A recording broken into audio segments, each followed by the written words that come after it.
السلام علیکم جی، کیا حال چال ہے آپ سب لوگوں کے؟ میں امید کرتی ہوں کہ آپ سب بالکل ٹھیک ہوں گے، خیریت سے ہوں گے۔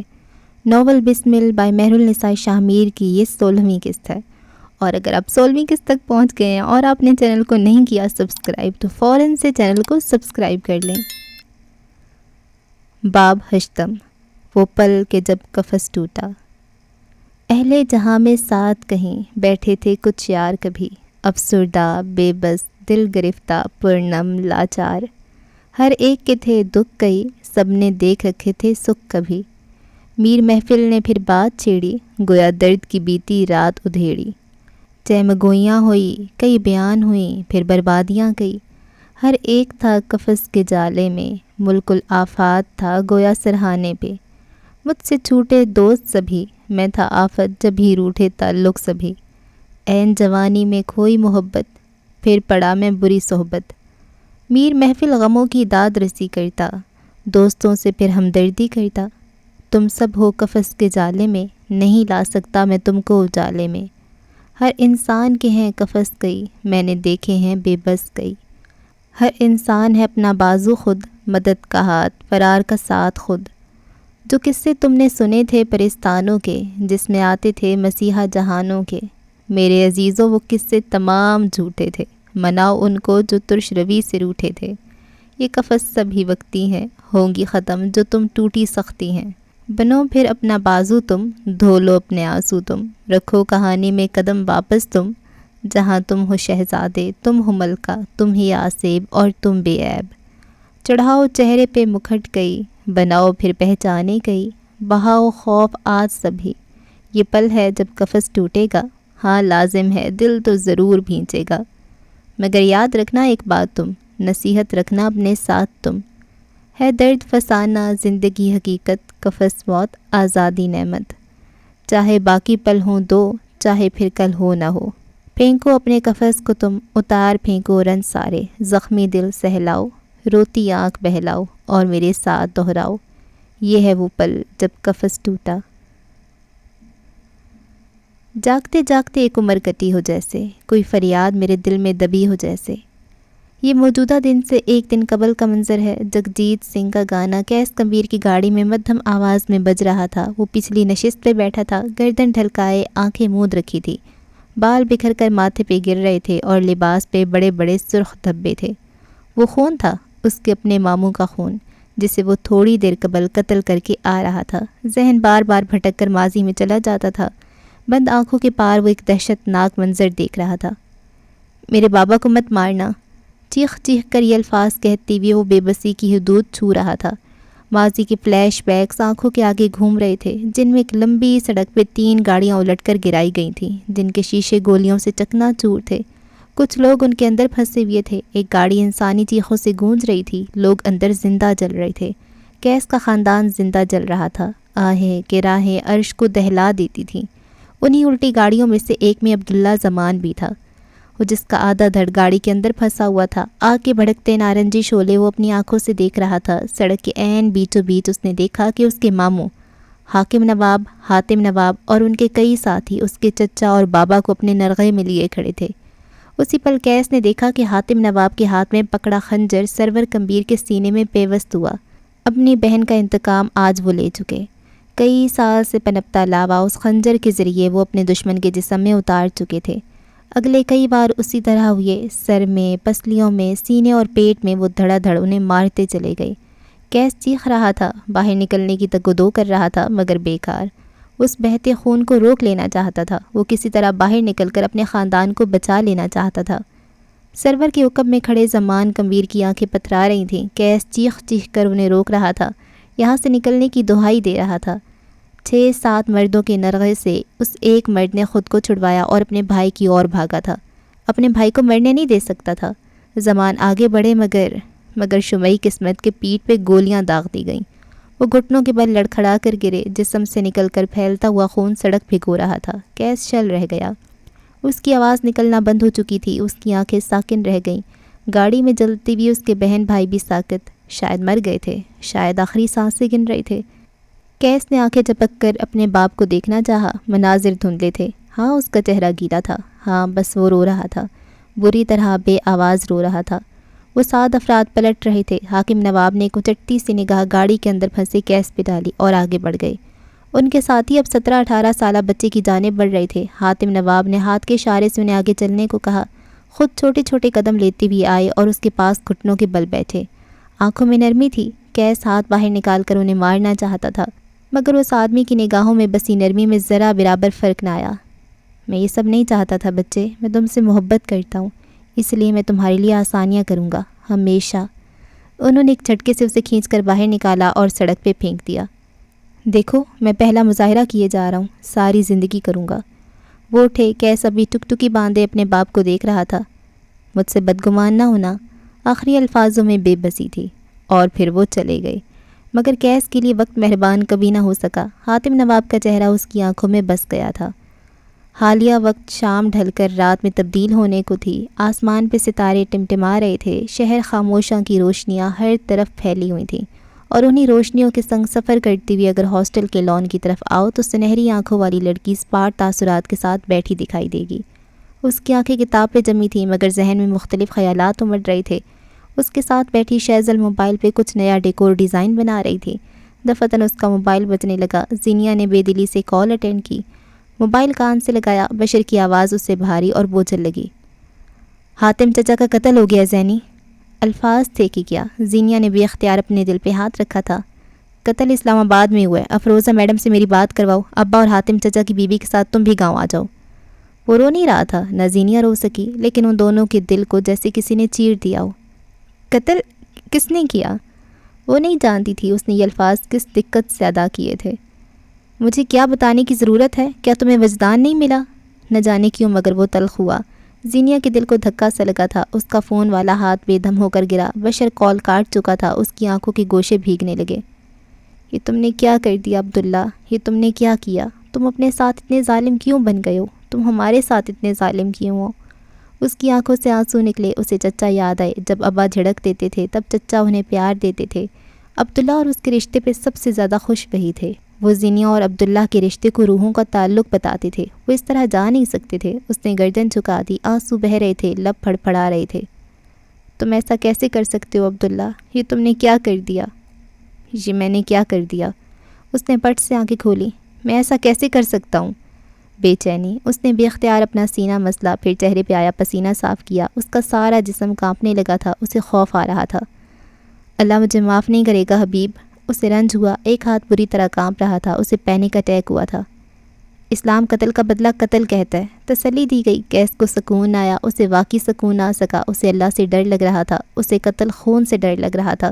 اسے مرنے سے بھی ڈر لگا تھا، کیونکہ مرنے کے بعد ابدی زندگی تھی، اور وہاں کے صلے آپ کے اعمالوں کے مطابق ہونے تھے۔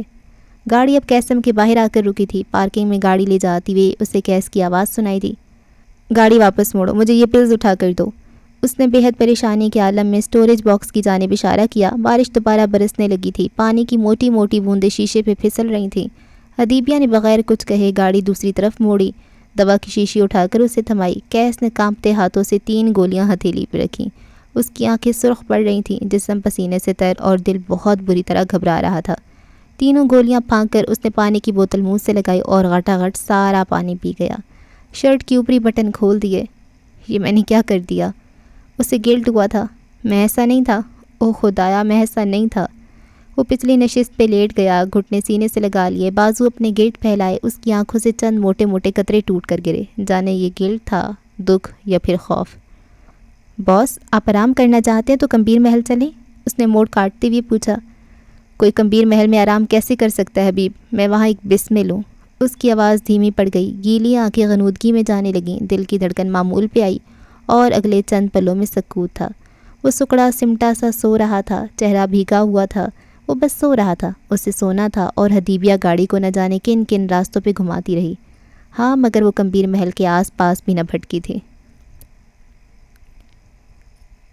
پلنگ پہ رکھے بیگ میں شیزل زینیا کی ضرورت کا سامان ڈال رہی تھی، کپڑے، شال، سویٹر، ساتھ ساتھ ایک نگاہ زینیا پہ بھی ڈال لیتی تھی۔ وہ لب کاٹتے ہوئے فون ہاتھوں میں لیے بیٹھی تھی۔ یہی قسمت تھی، اسے قبول کر لو۔ دھیمی آواز میں دلجوئی کی گئی۔ زینیا نے گردن جھکا دی۔ عبداللہ ایسے کیسے کر سکتا ہے؟ وہ رکی، ہونٹ پہ دردی سے کاٹے۔ چچا کو سب سے زیادہ محبت اس سے تھی، اور مجھے چچا سے۔ وہ اچھے نہیں تھے مگر تمہیں اچھے لگتے تھے کیونکہ انہیں عبداللہ اچھا لگتا تھا۔ زینیا کے چہرے پہ جیسے کسی نے تھپڑ دے مارا ہو۔ میں نہیں جانتی عبداللہ کون ہے، اس سے تمہارا کیا تعلق رہا ہے؟ وہ آگے آئی، زینیا کی آنکھوں میں دیکھا۔ میں بس اتنا جانتی ہوں کہ وہ جو کوئی بھی تھا اسے تمہارے دل پہ حکمرانی حاصل ہے۔ زینیا شل رہ گئی۔ کچھ ہے اس میں، اس کا نام سنتے ہی تمہاری آنکھوں میں کچھ آتا ہے، ایک سپارکل سا۔ تم اس سے ملی نہیں ہو مگر اسے جانتی ہو، بہت اچھی طرح جانتی ہو۔ بیگ کی طرف واپس جاتے ہوئے زینیا نے شیزل کی بڑبڑاہٹ سنی۔ وہ تمہاری محبت، تم اس کا عشق ہو یا نہ ہو، مگر تم دونوں سول میٹس ہو۔ زینیا نے یہ اصطلاح پہلی مرتبہ نہیں سنی تھی، چچا بھی تو یہی کہتے تھے۔ اس نے سر جھٹکا مگر وہ بار بار یاد آ رہے تھے، مانا کہ ان کے ساتھ لمبا وقت نہ گزرا تھا، مگر خون کے رشتوں کو میل ملاقات سے فرق نہیں پڑتا۔ اگلے کئی لمحات میں وہ لاؤنج میں کھڑی تھی۔ ابا افروزہ بیگم سے کوئی بات کر رہے تھے۔ اس کے 2 کزنز حاکم نواب کے بھائیوں کی یہاں اولاد نرینہ نہ ہوئی تھی، سو ان کے بیٹے بیٹیوں کے شوہری بیٹے اور داماد تھے۔ زینیا نے ٹھہر کر ابا کو دیکھا، وہ بامشکل کھڑے تھے، ان کی آنکھیں سرخ انگارہ تھیں، آنکھوں کی سختی غائب۔ بھائی کی موت ان کی کمر توڑ گئی تھی۔ انکل، حاکم نواب نے اس آواز پہ مڑ کر دیکھا۔ سنجیدہ آنکھوں سے انہیں دیکھتی شیزل سمسن انہیں پکار بیٹھی تھی۔ میں زینیا کی دوست ہوں، مجھے اس وقت اس کے ساتھ رہنا چاہیے، کیا میں آپ کے ساتھ چل سکتی ہوں؟ اب کہ افروزہ بیگم نے اسے حیرت سے دیکھا تھا مگر وہ اسے روکنا نہیں چاہتی تھی، نہ یہ ان کا اختیار تھا۔ حاکم نواب نے گردن اس بات میں ہلا دی۔ یہ بلوچستان کی روایات تھیں، آنے والے چاہے دشمن ہو، ان کے لیے گھر کے دروازے کھول دیے جاتے ہیں، خاص طور پہ عورت کے لیے۔ اپنے گھر کی عورت کے ساتھ چاہے جو مرضی سلوک کیا جاتا ہو، مگر باہر کی عورت جب مدد مانگے تو بہن بیٹی ہوتی ہے۔ تمہیں ہمارے ساتھ چلنے کی کوئی ضرورت نہیں تھی شیزل، گاڑی میں بیٹھتی ہوئے زینیا نے اس کے کان کے قریب کہا۔ غضب خدا کا، آنٹی نے تمہیں روکا بھی نہیں؟ وہ خوف زدہ ہوئی۔ آنٹی مجھے نہیں روکتی، میری عمر کی اکیلی عورتیں اپارٹمنٹ میں رہتی ہیں، لیکن میری ماں اور آنٹی بیسٹ فرینڈز ہیں۔ میں یہاں صرف اس لیے رہتی ہوں کیونکہ آنٹی چاہتی ہیں اور میری ماں بھی، لیکن میری شروعات سے ایک شرط تھی کہ میں اپنی آزادی پہ سمجھوتا نہیں کروں گی۔ اس لیکچر میں میرا جواب نہیں ہے۔ زینیا اکتا گئی۔ شیزل نے اس کی آنکھوں میں دیکھا، پھر گاڑی چلاتے اس توانا مرد کو۔ مجھے ان سب کی نیت ٹھیک نہیں لگتی، یہ تمہیں لے جائیں گے اور واپس نہیں بھیجیں گے، میں اس لیے ساتھ آئی ہوں تاکہ تم میرے ساتھ واپس جا سکو۔ وہ رکی، زینیا کی آنکھیں ابھی مشکوک تھیں۔ شیزل نے ہتھیار ڈال دیے۔ ہاں ٹھیک ہے، میں اس وقت بہت بری ساؤنڈ کروں گی، لیکن میں اپنی انٹیریئر ڈیزائننگ کو ایک علاقائی ٹچ دینا چاہتی ہوں اور اس کے لیے 3 گاؤں گھوم چکی ہوں، اب بلوچستان رہتا ہے۔ اس نے بات کہی اور پھر بغیر اس کی سنے حاکم نواب کو پکار لیا۔ انکل، مجھے نہیں لگتا یہ صحیح وقت ہے، مگر کیا پولیس نے کوئی ہنگامہ نہیں کیا واڈی واپس لے جانے پہ؟ حاکم نواب نے گہری سانس لی، سر کو سیٹ کی پشت سے ٹکا دیا۔ ابا کمزور پڑے تھے، زینیا کے دل کو دھکا سا لگا تھا۔ قتل کل شام ہوا ہے، پولیس نے کارروائی کر لی ہے، علاقائی دشمنی کا نام دے کر قاتل کو ڈھونڈنے کی ناکام کوشش کریں گے، پوسٹ مارٹم وغیرہ میں بھی بہت وقت لگا ہے، آج صبح باڈی گاؤں پہنچ گئی تھی۔ وہ بامشکل جواب دے رہے تھے۔ کیا ہمارے جانے تک میت وہاں ہوگی؟ وہ نہ جانے کیوں اتنے سوال کر رہی تھی۔ دفنا دیا گیا ہے، رکھنے والی حالت نہیں تھی۔ وہ رکے، آنکھوں میں آئی نمی کو دھکیلا۔ اللہ عبداللہ کو غارت کرے۔ آخری الفاظ بڑبڑاہٹ کی صورت نکلے۔ زینیا نے مٹھی بھینچ لی، تکلیف تھی۔ قتل کل ہوا اور آپ لوگوں نے زینیا کو نہیں بتایا؟ یہاں حاکم نواب خاموش ہو گئے تھے۔ زینیا کا دل زور سے دھڑکا، اسے لگا اب ابا کہہ دیں گے کہ زینیا کی کوئی اوقات نہیں کہ اسے بتایا جائے، یا پھر کوئی اور سخت لفظ، مگر وہ کافی دیر بعد کچھ بے حد مختلف بولے۔ زینیا اپنے چچا کی بہت قریب تھی، میں پورے 2 دن اسے اذیت نہیں دینا چاہتا تھا۔ یہ الفاظ امر ہو گئے تھے۔ اسلام آباد کی ساکن فضاؤں نے سانس لینا چھوڑ دیا۔ زینیا حاکم نے اپنی پوری زندگی اس سے زیادہ خوبصورت الفاظ نہیں سنے تھے۔ 3 روز بعد حویلی کی فضا سوگواریت میں ڈوبی تھی۔ عقبی حصے میں مردوں کے لیے شامیانے لگے تھے اور حویلی کے اندر بڑے سے ہال میں عورتوں کا آنا جانا لگا رہتا تھا۔ زینیا ان 3 دنوں میں بس ایک کونے میں بیٹھی آتی جاتی، روتی پرسا دیتی عورتوں کو دیکھتی رہی تھی۔ وہ ان عورتوں کے سامنے نہیں روئی تھی، وہ کمرے میں جا کر روئی تھی۔ دادی، اماں، دادا، بشیر اور اس کے باقی چچا، ہر ایک اسے خاموشی سے دیکھتا تھا۔ عبداللہ سے سب سے گہرا تعلق اسی کا رہا تھا۔ شام ڈھلے وہ کونج کے ساتھ حویلی کے پچھلے باغ کی طرف چلی آئی تھی۔ اسے راستہ معلوم تھا، اس کے قدم جیسے عادی تھے۔ یہاں عورتوں کو آنے کی اجازت تھی مگر ایک حد تک۔ آم کے درخت کے نیچے تنے سے ٹیک لگائے وہ نیچے بیٹھ گئی۔ وہ جب چھوٹی تھی تب یہاں آیا کرتی تھی۔ نرم گھاس اور درختوں کی چھاؤں میں اسے سکون سا ملا۔ اسی پل اس نے نظریں موڑ کر دیکھا تو ایک طرف بیٹھی کونج لا تعلق سی تھی۔ زینیا نے اسے دیکھ کر مسکرانے کی کوشش کی، کونج نہیں مسکرائی۔ کیا تم بھی باقی سب کی طرح مجھے قصوروار سمجھتی ہو؟ تمہارا کوئی قصور نہیں، ہر انسان اپنے اعمال کا ذمہ دار خود ہوتا ہے۔ بڑی بڑی باتیں کرنے لگی ہو، کس سے سیکھ رہی ہو؟ اس نے چہرہ گھٹنوں پہ گرایا اور رخ موڑ کے اسے دیکھنے لگی۔ زیغم نے کہا تھا۔ بس یہی کہہ کر وہ خاموش ہو گئی۔ زینیا چپ چاپ اسے دیکھنے لگی۔ تم نے میرے اسکیچ بکس کھولے تھے نا؟ کونج نے بے یقینی سے گردن اٹھائی۔ زینیا نے کہنا جاری رکھا۔ تمہارے ہاتھ میں جو انگوٹھی ہے وہ الماری کے نچلے خانے میں رکھی تھی۔ ایسا پورا سیٹ ہے میرے پاس۔ زینیا نے عام سے انداز میں کہا۔ میں نے ہمیشہ تمہیں کچھ سکھانا چاہا تھا، شاید میرا انداز غلط ہو مگر نیت صاف تھی۔ میں چاہتی تھی تمہارا نام ہو، اپنی پہچان ہو، انسیکیورٹی سے نکل آؤ۔ ان سب کے درمیان تم نے کب کہاں میرا کیا امیج بنا لیا مجھے پتہ نہیں چل سکا۔ تم جھوٹ کہتی ہو، تمہیں تو وجدان نہیں ملتے تھے۔ کونج کا لہجہ لڑکھڑایا۔ زینیا نے اس بات میں سر ہلایا۔ درخت پہ ٹھہرے شبنم کے قطرے تھوڑی تھوڑی دیر بعد گرنے لگتے تھے۔ ہاں شاید دور کہیں مجھے معلوم تھا، لیکن میں نے تمہیں منع نہیں کیا۔ پرستش کس سے ناپسند ہوتی ہے؟ وہ رکی، ٹھہر کر کونج کو دیکھا۔ میں نے کبھی کریئر کے بیچ میں عبداللہ کے انتظار سے کوتاہی نہیں کی، لیکن اگر تم نے مجھے بس کریئر کا سوچتے دیکھا تو یہ تمہاری نظر کا دھوکہ تھا۔ میں نے کبھی جاب کے ساتھ بچے پالنے اور گھر کے کام کرنے سے منع نہیں کیا تھا، لیکن تمہارا قصور یہ ہے کہ تم نے بس آفس کوٹ میں دیکھا۔ میں نے تمہیں مینوپولیٹ نہیں کیا کونج، تم نے میرے بارے میں اندازے لگائے۔ تمہیں چاہیے تھا مجھ سے پوچھ لیتی۔ کونج نے 1.5 ماہ سے الزام دینے کو الفاظ سوچ رکھے تھے، مگر آج اس کے سامنے بیٹھتی ہوئی اس کے ذہن سے سب کچھ محو ہونے لگا۔ زینیا بلا تھی اور بلاؤں سے مقابلے کٹھن ہوتے ہیں۔ کیا تم مجھ سے نفرت کرنے لگی ہو کونج؟ زینیا نے آہستگی سے پوچھا تو کونج کے دل کو دھکا سا لگا تھا۔ میں کبھی تم سے نفرت نہیں کر سکتی زینی، نہ ہی کبھی کی ہے۔ میں تم سے حسد بھی نہیں کر سکتی، نہ کبھی کیا ہے، مگر میں تم سے جلتی تھی۔ اس نے اعتراف کر دیا۔ لیکن جلن کیوں ہو سکتی ہے؟ اور میں کر لیتی تھی۔ تم گاڈ کمپلیکس کی ماری عورت ہو۔ جب میں نے تمہاری پرستش شروع کی تب تم مجھے روک بھی سکتی تھی۔ وہ بولتے بولتے رک گئی، مڑی ہوئی پلکوں پہ آنسو آن ٹھہرے۔ میں مانتی ہوں میں تم سے آبسیس تھی۔ میں نے تمہارے بارے میں اندازے لگائے۔ تمہیں اور باقی سب کو حیرت ہوگی کہ کوئی اپنی ہی بہن سے اتنا متاثر کیسے ہو سکتا ہے۔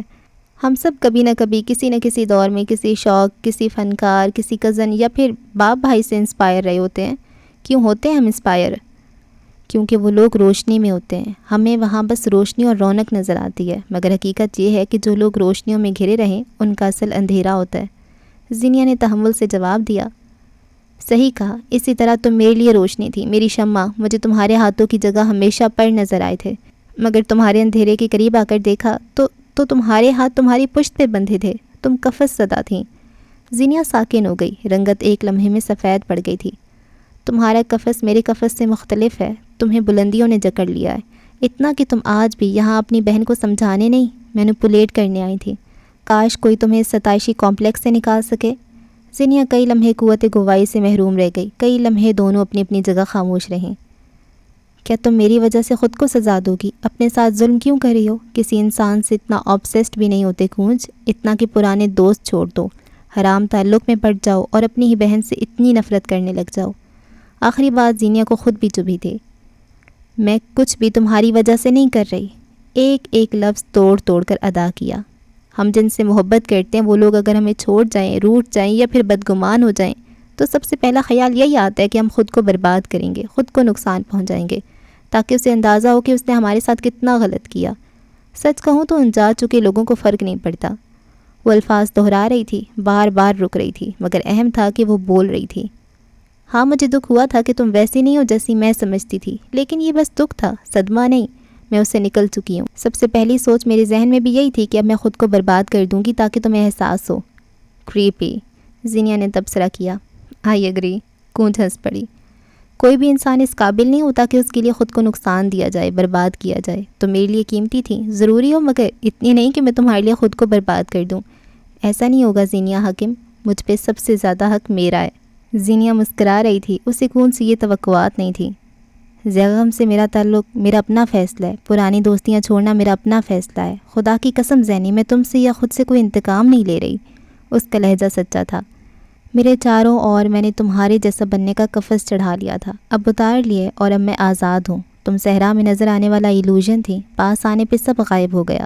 اب جو ہے وہ حقیقت ہے، تپتا صحرا ہے اور میں وہاں اکیلی، میں اپنے فیصلوں میں آزاد ہوں۔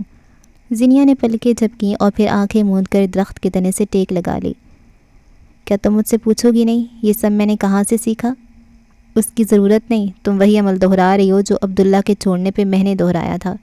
کون سانس نہ لے سکی، وہ اسے اتنے اچھے طریقے سے کیسے جانتی تھی؟ صحیح کہتی ہو، تم پہ سب سے زیادہ حق تمہارا ہے، مگر اس نے آنکھیں کھولی، کونج کو دیکھا۔ تم کبھی بھی میرے قفس میں قید نہیں تھی، تمہارا اپنا قفس ہے، انسیکیورٹیز کا، سوشل انزائٹی کا، پیپل پلیزنگ کا، سہاروں کا، اور سب سے بڑھ کر کمپلیکسز کا۔ کسی اور کے پھیلائے قفس سے نکلنا آسان ہوتا ہے، مگر اپنے قفس سے نکلنا مشکل، کیونکہ وہ انویزیبل ہوتا ہے۔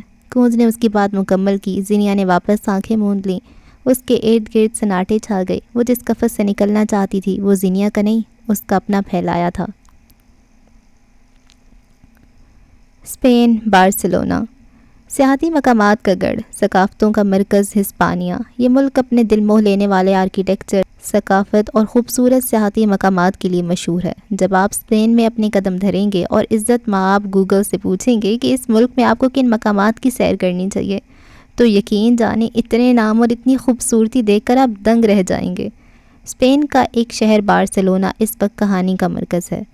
بارسلونا اپنی تاریخ، مسمرائز کر دینے والے آرکیٹیکچر اور فٹ بال کے لیے مشہور ہے۔ بارسلونا کے سیاحتی مقامات کی لسٹ کنگالو تو اس میں ایک نام لاس ریمبلاس نامی ایک گلی کا بھی آئے گا۔ یہ صرف ایک گلی نہیں ہے، یہ ایک الگ دنیا ہے جہاں انسان کی عقل دنگ رہ جاتی ہے اور آنکھیں خیرہ ہونے لگتی ہیں، جہاں مختلف ثقافتیں ملتی ہیں، جہاں ہر رنگ و نسل کے لوگ ملتے ہیں۔ لاس رمبلاس سوتا نہیں، اس کی روشنیاں مدھم نہیں بڑھتی، یہاں خاموشی کا کبھی گزر نہیں ہوا اور تنہائی اسے چھو کر بھی نہیں گزری۔ یہ آنے والوں کے لیے باہیں کھول دیتا ہے اور جانے والوں کو ایک لمبے عرصے تک اپنے شہر میں جکڑے رکھتا ہے۔ مہدی کمبیر کے ساتھ اس مقام کی سیر کرنا ایک دلچسپ تجربہ ہوگا۔ آسمانی رنگ کے بیگی شرٹ کے ساتھ سیاہ کارگو پینٹ پہنے، بالوں کے تازہ سپائکس اور ہلکی بڑی شیو والا مہدی کمبیر آج اسپیچ دینے کو تیار تھا۔ آج وہ بارسلونا کے واکنگ ٹور پہ تھا۔ گلیاں، بازار، لوگ، رش، پر رونق اسپین۔ زندگی کے اسباق دیتا مہدی، اور زندگی سے کیا چاہیے۔ لاس رمبلاس میں داخل ہوتے ہوئے ہر طرف رونق بکھر گئی۔ شام کا پہر تھا، آسمان ہلکا جامنی پڑ رہا تھا اور رش بڑھتا جا رہا تھا۔ کبھی کبھی میں سوچتا ہوں قیدی کیسا محسوس کرتے ہوں گے۔ قید، قفس، زنجیر، یہ سب کیسا ہوتا ہے؟ بارسلونا کی پر رونق اسٹریٹ میں چلتے پھرتے لوگ اور اونچی قدیم عمارتوں کے درمیان چلتے ہوئے وہ کہہ رہا تھا، ساتھ ایک کیمرہ مین تھا، سوچا آپ کے ہاتھ پیر جکڑے جا چکے ہیں، زنجیریں چند دن آپ کے ہاتھ کو بھاری لگیں گی، چند دن بے چین کریں گی، اور چند دن بعد آپ کے ہاتھ سن ہو جائیں گے، اور اس کے چند دن بعد کلائیاں زخمی ہونے لگیں گی۔ کچھ قیدی قفس سے نکلنے کی کوشش کرتے ہیں اور کچھ زخمی کلائیوں کے ساتھ جڑے رہتے ہیں۔ آج ہم ماضی کے ٹراماز کا ذکر نہیں کریں گے، آج ہم تعلق کے ختم ہونے کے بعد درد اور ذلت کی شروعات کی بات کریں گے۔ چلتے چلتے وہ رکا، عقب میں کھڑی عمارتیں ہیبت طاری کر دیتی تھیں۔ لاس رمبلاس کی دونوں اطراف میں بڑی بڑی دکانیں تھیں، عمارات تھیں، کیفے، بار، پھولوں کی دکانیں، سرکس، کینڈی شاپس، سیاحوں کے لیے لگائے گئے ٹھیلے۔ غرض کہ یہ گلی ایک لائف ٹائم پیکیج تھا۔ ہم سب نے زندگی میں بہت کچھ کھویا ہے، لوگ، تعلق، دوستی، اکیڈمک، محبت، دولت، شہرت، لیکن ان سب کے بعد کیا ہوا؟ تعلق ضرور ٹوٹ جاتا ہے، لیکن ہرٹ کیا کرتا ہے جانتے ہیں؟ جب تعلق ٹوٹ جانے پہ لوگ آپ کے بارے میں جھوٹ بولیں، جب آپ پہ بہتان لگائیں، جو راز آپ نے اس تعلق میں شیئر کیے ان کا کوئی پردہ نہ رہے، اس درد سے بڑا درد کوئی نہیں ہوتا۔ ہوتا ہے کیا؟ آس پاس بہتی ہوا نے بھی اختیار نفی میں سر ہلایا تھا۔ لوگ آ جا رہے تھے، اس گلی میں مقامی لوگ گنے چنے ہوتے ہیں۔ جب آپ لاس رمبلاس آئیں گے تو آپ کو ہر نسل، ہر خطے کے لوگ ملیں گے۔ قدیم طرز کی بنی عمارتوں کی خوبصورت بالکنی سے لٹکتے پودے سیاحوں کا دل موہ لیتے تھے۔ بیئر کے کین ہاتھوں میں لیے جھومتے گاتے لوگ سیاحوں کی آنکھوں کا مرکز تھے۔ یہاں سے آپ کے قفس کا دور شروع ہوتا ہے۔ قفس ہر دفعہ برا نہیں ہوتا، یہ بات آج سمجھ لیں۔ جب ایک آپ پہ الزام لگا رہا ہو تب آپ نے زبان بند رکھنی ہے، کیونکہ آپ کے اوپر وقار کا قفس لگا ہے۔ آپ اسے نہیں اتار سکتے، آپ کو نہیں اتارنا چاہیے، چاہے وہ آپ کا محبوب ہو چاہے دوست۔ وہ جب بے وقار ہو کر مجمع میں کھڑے ہو کر آپ کے بارے میں لوگوں سے غلط بیانی کرے تو وقت کو جواب دینے کا اختیار دیں، کیونکہ جتنا قصوروار وہ مجمع میں کھڑا شخص ہے اس سے زیادہ آپ ہیں۔ کیمرہ مین نے آنکھ سے کیمرہ ہٹا کر اسے حیرت سے دیکھا، جیسے کہنا چاہتا ہو، مین سیریسلی؟ مہدی مسکرایا، سب آنکھیں چمکنے لگیں۔ لاس رمبلاس کا گوشہ گوشہ اسے سن رہا تھا۔ پھولوں کی دکانوں سے آگے بڑھ کر وہ ایک سٹال کے آگے رکھی کرسی پہ بیٹھ گیا۔ پھولوں کی دکان سے جھانکتے پھول اسے آگے بڑھتے دیکھ افسردہ ہوئے۔ جی آپ قصوروار ہیں، وہ آپ کے بارے میں بول رہا ہے کیونکہ کبھی کسی زمانے میں آپ کسی اور کے بارے میں بولے تھے، یا پھر آپ ایک مجمع میں جب کسی پہ غلط الزام لگایا جا رہا تھا خاموش رہے تھے۔ یاد کریں وہ لمحہ کون سا تھا؟ وہ دوبارہ اٹھ کھڑا ہوا اور آگے آگے چلنے لگا، اب کہ وہ جیولری کے اسٹال کے آگے کھڑا تھا۔ مختلف پرندوں کی اشکال کے لاکٹس، وہ پلک جھپکے بغیر ان کو دیکھے گیا، پھر جیب سے ڈھیر سارے نوٹ نکالے اور گچھے میں موجود سارے لاکٹس اتار لیے۔ اس کے دل کو جو لاکٹ بھایا تھا وہ ایک ننھا سا ہیمنگ برڈ کا لاکٹ تھا۔ لاشعور سے ہٹ کر شعوری طور پر اگر آپ کسی کو ذلیل کرتے ہیں تو ایک دن کوئی آپ کو بھی ذلیل کرے گا۔ ایکشن کے ری ایکشنز ہوا کرتے ہیں۔ اس دنیا میں آپ کا کیا گیا ہر عمل ایکشن ہے اور اس کے ری ایکشن کے لیے آپ کو زیادہ انتظار نہیں کرنا پڑے گا۔ قیامت کے دن سے پہلے ایک اور قیامت ہوتی ہے جو یہاں دنیا میں برپا ہوتی ہے۔ وہ بولتے ہوئے رکا، لمبی سانس لی اور سڑک کنارے بنے ایک فون بوتھ سے ٹیک لگا کر کھڑا ہو گیا، مائک چہرے کے آگے سیٹ کیا۔ یہاں میں جس قفس کی بات کر رہا ہوں وہ آپ کو زخمی بھی کرے گا، وہ آپ سے آپ کی آزادی بھی چھینے گا اور آپ کو ایک تاریک گوشے میں تنہا بھی چھوڑ دے گا۔ جاننا چاہتے ہیں کیسے؟ جب آپ ایک آنریبل انسان بننے کی کوشش کرتے ہیں، لوگوں کے ساتھ غیبت، چغلی یا پھر کسی کا مذاق اڑانے جیسے محفل میں خود پہ قفس لگانے کی کوشش کرتے ہیں، یعنی جس انسان کی بابت بات ہو رہی ہے آپ جانتے ہیں وہ کتنا کھوٹا ہے، مگر آپ چپ ہیں کیونکہ کسی بھی انسان کی پیٹھ پیچھے بولنا اخلاقی دائرے میں نہیں آتا۔ یہاں آپ چپ رہ کر کچھ لوگ بھی کھو سکتے ہیں اور ان لوگوں کا چھوڑنا آپ کو زخمی کر دے گا۔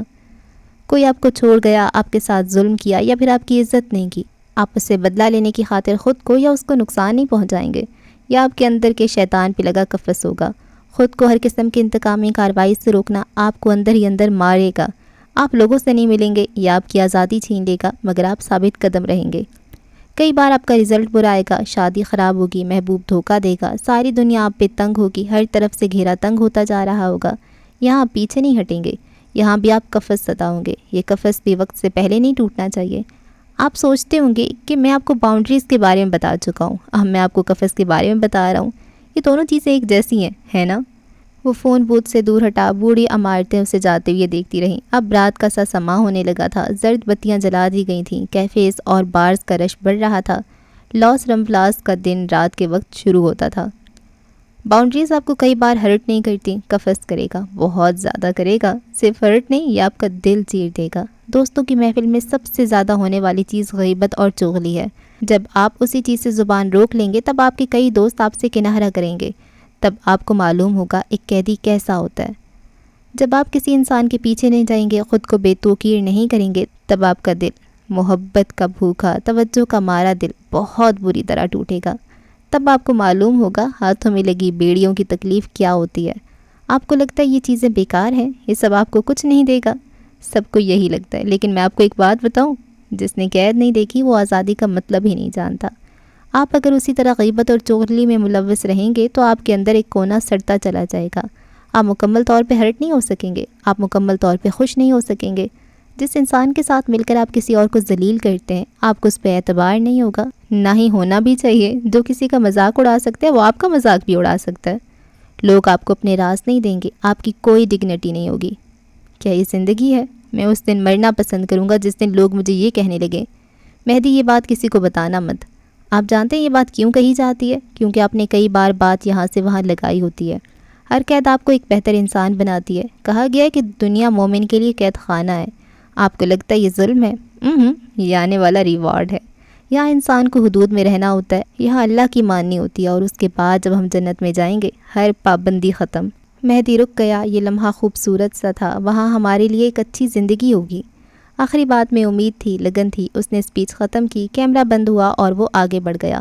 لاس رمبلاس جاگ چکا تھا، سیاہ صاحب کے ٹور کا وقت ہوا چاہتا ہے۔ اس کے الفاظوں کی باز گشت کئی لمحے وہاں گونجتی رہی تھی۔ حرام تعلقات میں آپ کے اعصاب پہ ہر وقت ایک بے چینی سی رہتی ہے، اپنے پارٹنر کے متعلق خدشے رہتے ہیں۔ کچھ لوگ اسے محبت اور پوزیسیونیس کا نام دیتے ہیں، لوگ جھوٹے ہوتے ہیں یا پھر اندھے۔ باغ سے واپس آتے ہوئے کونج کی نظر ایک طرف کھڑے زیغم پہ پڑی۔ وہ وریشا کے ساتھ کھڑا تھا۔ چند دنوں سے وہ بے حد اداس تھا، مگر آج کونج نے اسے مسکراتے ہوئے دیکھا۔ وریشا اسے کچھ بتا رہی تھی اور وہ کھل کر ہنس رہا تھا۔ پھر وریشا نے اسے کچھ کہا اور اگلے لمحے اپنے موبائل اس کے ہاتھ میں تھمایا۔ زیغم نے کچھ ٹائپ کیا اور موبائل واپس اسے تھمایا۔ شاید اسے اپنا نمبر دے چکا تھا۔ نظروں کی تپش محسوس کرتے زیغم نے مڑ کر دیکھا تو کونج اسے دیکھ رہی تھی۔ اس نے موبائل نکالا، کچھ ٹائپ کیا اور کونج کے نمبر پہ بھیج دیا۔ پیغام کی ٹیون بجی۔ کونج نے ہاتھ میں پکڑا موبائل دیکھا۔ اگلے چند پلوں میں وہ دونوں باغ میں تھے۔ زیغم درخت کے تنے سے ٹیک لگائے کھڑا تھا، کونج خاموشی سے اسے دیکھ رہی تھی۔ لیک آف کمیونیکیشن تعلق تباہ کرتا ہے، مگر غیر محرم کے ساتھ رشتہ وہ واحد رشتہ ہے جہاں بات کے درمیان بھی مسائل ہوتے ہیں، جہاں ہر رات لڑائی ہوتی ہے، ہر چھوٹی سے چھوٹی بات پہ شک، الزام اور پیچھے ہٹنے کا سوچا جاتا ہے۔ لوگ ایک بار پھر اسے محبت میں ہرٹ ہونا کہتے ہیں، مگر لوگ جھوٹے ہیں۔ بتانا پسند کرو گی مجھے یہاں کیوں بلایا، یا پھر یہ بھی تمہاری اس عزیز وریشا سے پوچھوں؟ زیغم نے اسے یوں دیکھا جیسے اس کا دماغ چل گیا ہو۔ میرے سامنے تو تمہارے غم جاگ گئے تھے نا، پھر اس کے سامنے ٹھٹے کیوں لگا رہے تھے؟ بکو مت، وہ جھلایا۔ ہم بس بات کر رہے تھے، وہ بات جو تمہیں کرنے کی فرصت نہیں ملی۔ میرے ماموں مر گئے تھے، تمہیں فرصت ملی کہ 2 گھڑی مجھ سے بات کر لو، میرے پاس بیٹھو، مجھ سے کچھ پوچھو۔ ہاں لیکن تمہیں شاداب کے لیے چائے بنانے کی فرصت ضرور تھی۔ اس کا لہجہ بلند نہیں تھا، سخت ضرور تھا۔ تم مجھ پہ شک کر رہے ہو؟ تمہیں کیا لگ رہا ہے میں خوشی خوشی اس کے لیے چائے بنا رہی تھی؟ کزن ہے وہ میرا، تم بات کو کہاں سے کہاں لے کر جا رہے ہو؟ وریشا بھی تو میری کزن ہے نا، 2 گھڑی بات کیا کر لی، دماغ خراب کرنے لگی ہو میرا؟ اپنی ٹون سیدھی کر لو، ورنہ مجھ سے بھی نرمی کی امید مت رکھنا۔ میری ٹون کا نہیں پتہ، مگر تمہاری ٹون کچھ زیادہ نرم ہونے لگی ہے اپنی فیمیل کزنس کے ساتھ، وہ تمسخر سے بولی۔ زیغم نے مٹھیاں بھینچ کر ضبط کیا۔ اور تم کیا کر رہی ہو؟ اگر تم بھول گئی ہو تو میں یاد دلا دوں کہ تم میری منگیتر ہو، اور میری ماں تمہاری ہونے والی ساس، میری بہنیں، ان سے بھی تمہارا گہرا تعلق ہے۔ ان سب کے درمیان اگر تم اٹھ کر کسی بھی ایرے غیرے کے لیے چائے ناشتہ بنانے لگو گی تو تم بہتر جانتی ہو کہ کیا کیا ہو سکتا ہے۔ بولتے بولتے وہ رکا، لمبی گہری سانس لی۔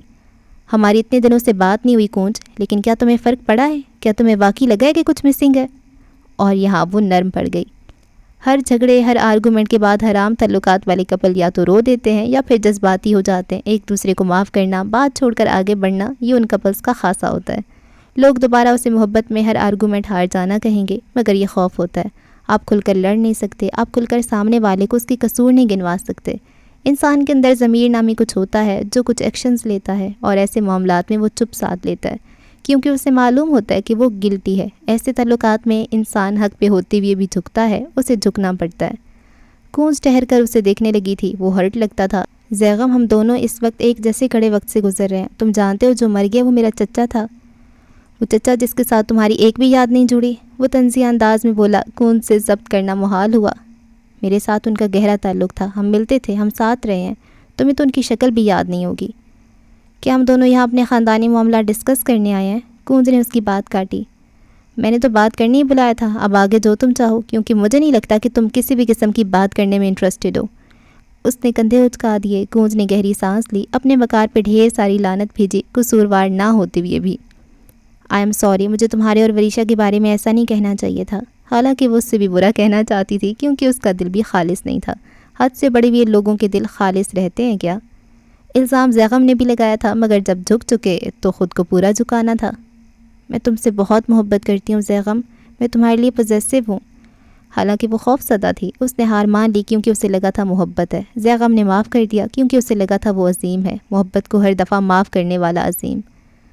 کچھ دیر بعد وہ چلا گیا اور کونج کا دل اب بھی خالی تھا، پریشان بھی اور ملامت زدہ بھی۔ کہیں وہ شک کرنے کی وجہ سے اس سے بات کرنا کم تو نہیں کر دے گا؟ کہیں وہ میری معافی مانگنے پہ خود کو ہر الزام سے بری و ذمہ تو نہیں قرار دے رہا؟ کہیں میں نے خود کو جھکا کر غلط تو نہیں کر دیا؟ ہزار وسوسے، ہزار پریشانیاں۔ بھلا حرام تعلقات میں کبھی کسی کو دلی سکون ملا ہے؟ کمبیر محل کے ڈائننگ ہال میں کانٹے اور چھری چمچوں کی آواز آتی تھی۔ سربراہی کرسی پہ بیٹھا کیس کمبیر بڑی ہی رغبت سے کھانا کھا رہا تھا۔ مقصود چچا بھی خلاف توقع آج خاموش تھے۔ دفعتاً کیس کا موبائل بجنے لگا۔ وہ ہاتھ بڑھا کر کال کاٹنے والا تھا کہ کالر آئی ڈی دے کر رک گیا۔ نوالا اس کے حلق میں اٹکا تھا، اس نے بے اختیار پانی کا گلاس منہ پہ چڑھا لیا، جلدی سے کال اٹینڈ کی، مبادا کال کٹ ہی نہ جائے۔ ہیلو میرا؟ ڈائننگ ہال سے باہر نکلتے ہوئے اس نے یہ الفاظ کہے تھے۔ بات حیران ہونے کی تھی، مگر مقصود حیران نہیں ہوئے۔ وہ موبائل کان سے لگائے باہر لان میں چلا آیا۔ کیا ہم نارمل ہو رہے ہیں؟ اس کی لب ہلکی سی مسکراہٹ میں ڈھلے، یاسیت بھری مسکراہٹ، پورے چاند کی روشنی اس کے چہرے کو منور کر رہی تھی۔ یہ تم نے کیا کر دیا عبداللہ؟ وہ رو رہی تھی، بے بسی سے ڈھیر سارا رو رہی تھی۔ کیس کی مسکراہٹ ایک لمحے میں سمٹ گئی۔ تم نے قتل کیا ہے عبداللہ، تم جانتے ہو تم نے کیا کر دیا ہے؟ تم میرے عبداللہ نہیں ہو، تم ایسا کیسے کر سکتے ہو؟ وہ ساکن تھا، سمجھ نہ آیا کیا کہے۔ اس کے علاوہ صرف بختیار اور مقصود اس بارے میں جانتے تھے۔ وہ جانتا تھا میرا کو بتانے والا کون تھا۔ سالوں پہلے جو درد ہم نے سہا تھا، جیسی ادھوری زندگی ہم نے گزاری، تم نے وہی سب کسی اور کے ساتھ کر دیا۔ تم اتنے ظالم کیسے ہو سکتے ہو؟ میں ظالم نہیں ہوں، نہ میں قاتل ہوں، میں جنگ فتح کر آیا ہوں۔ میں نے اسے کھلے ہاتھ، آزاد جسم اور ہتھیار کی آزادی بھی دی تھی۔ قتل ایسے نہیں ہوتے، جنگیں ایسی ہوتی ہیں۔ میں نے کوئی کور اپ ہی نہیں کیا، ان کا سارا خاندان جانتا یہ عبداللہ نے کیا ہے، لیکن انہیں پولیس کو میرا انعام نہیں دیا۔ کیا قتل اور ظلم ایسا ہوتا ہے؟ دور بیجنگ کے اس فلیٹ میں بیٹھی میرا نے بے بسی سے نفی میں سر ہلایا تھا۔ تم نہیں سمجھ رہے، تم سمجھ ہی نہیں سکتے۔ تم نے ظلم کر دیا عبداللہ، تم نے ظلم کر دیا۔ تم میرے عبداللہ نہیں ہو، تم میرے بھائی نہیں ہو، تم میرے لیے کچھ بھی نہیں رہے۔ میں نے تم پہ گیو اپ کیا۔ کیس کے دل پہ یہ الفاظ برچھی کی طرح کھپ گئے تھے۔ وہ لان میں لگے فوارے کے گرد بنی ڈیوڑی پہ بیٹھ گیا، ٹانگوں سے جان نکل سی گئی تھی۔ میرے لیے میرا خاندان ختم ہے۔ تم آج سے میری بیٹی سے کوئی رابطہ نہیں رکھو گے۔ میں نہیں چاہتی اس پہ کسی قاتل کا سایہ پڑے۔ یہ الفاظ مختلف تھے۔ کیس کی آنکھیں بے یقینی سے کھلیں، لب ہلکے سوا۔ تم ایسا کیسے کر سکتی ہو؟ ایزل کو مجھ سے دور مت کرو میرا۔ اس کی آواز لڑکھڑائی تھی، کوشش کے باوجود وہ خود پہ قابو نہ رکھ سکا۔ وہ میری بیٹی ہے، میرا سرور کمبیر کی بیٹی، مہدی کمبیر کی بھانجی، اور ہم دونوں کے ساتھ بھی وہی ہوا جو تمہارے ساتھ۔ ہم تم جیسے نہیں بنے۔ تم نے سیاہی خود چنی ہے اور اب اسی میں غرق رہو۔ آئندہ میری بیٹی کے قریب مت پھٹکنا۔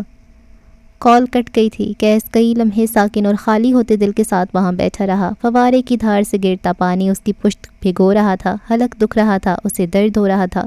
آج مدتوں بعد اسے بے تحاشا درد ہو رہا تھا۔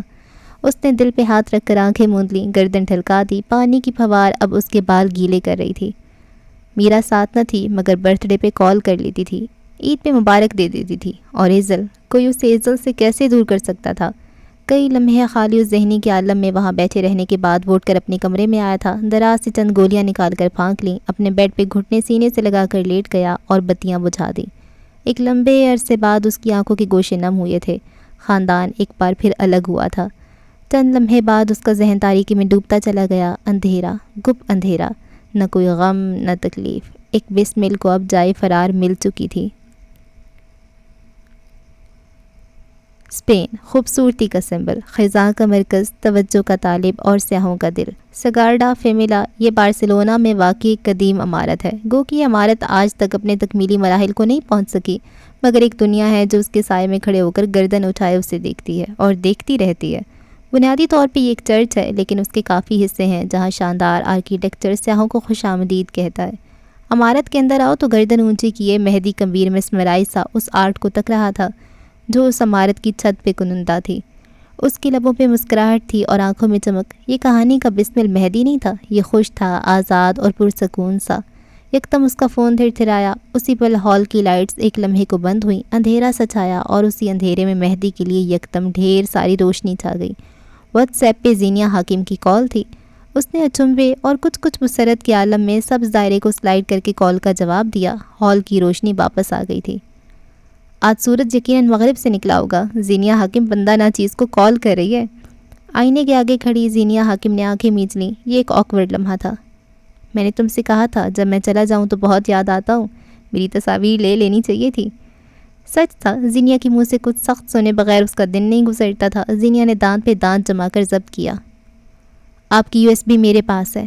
ایک لمحے کو مہدی کی مسکراہٹ تھم گئی۔ میں نے وہ اپنے پاس رکھی کیونکہ مجھے لگتا تھا اس میں کوئی کلو ہے، لیکن اس میں نہیں تھا۔ اس میں ہاؤ ڈیئر یو، وہ سختی سے بولا۔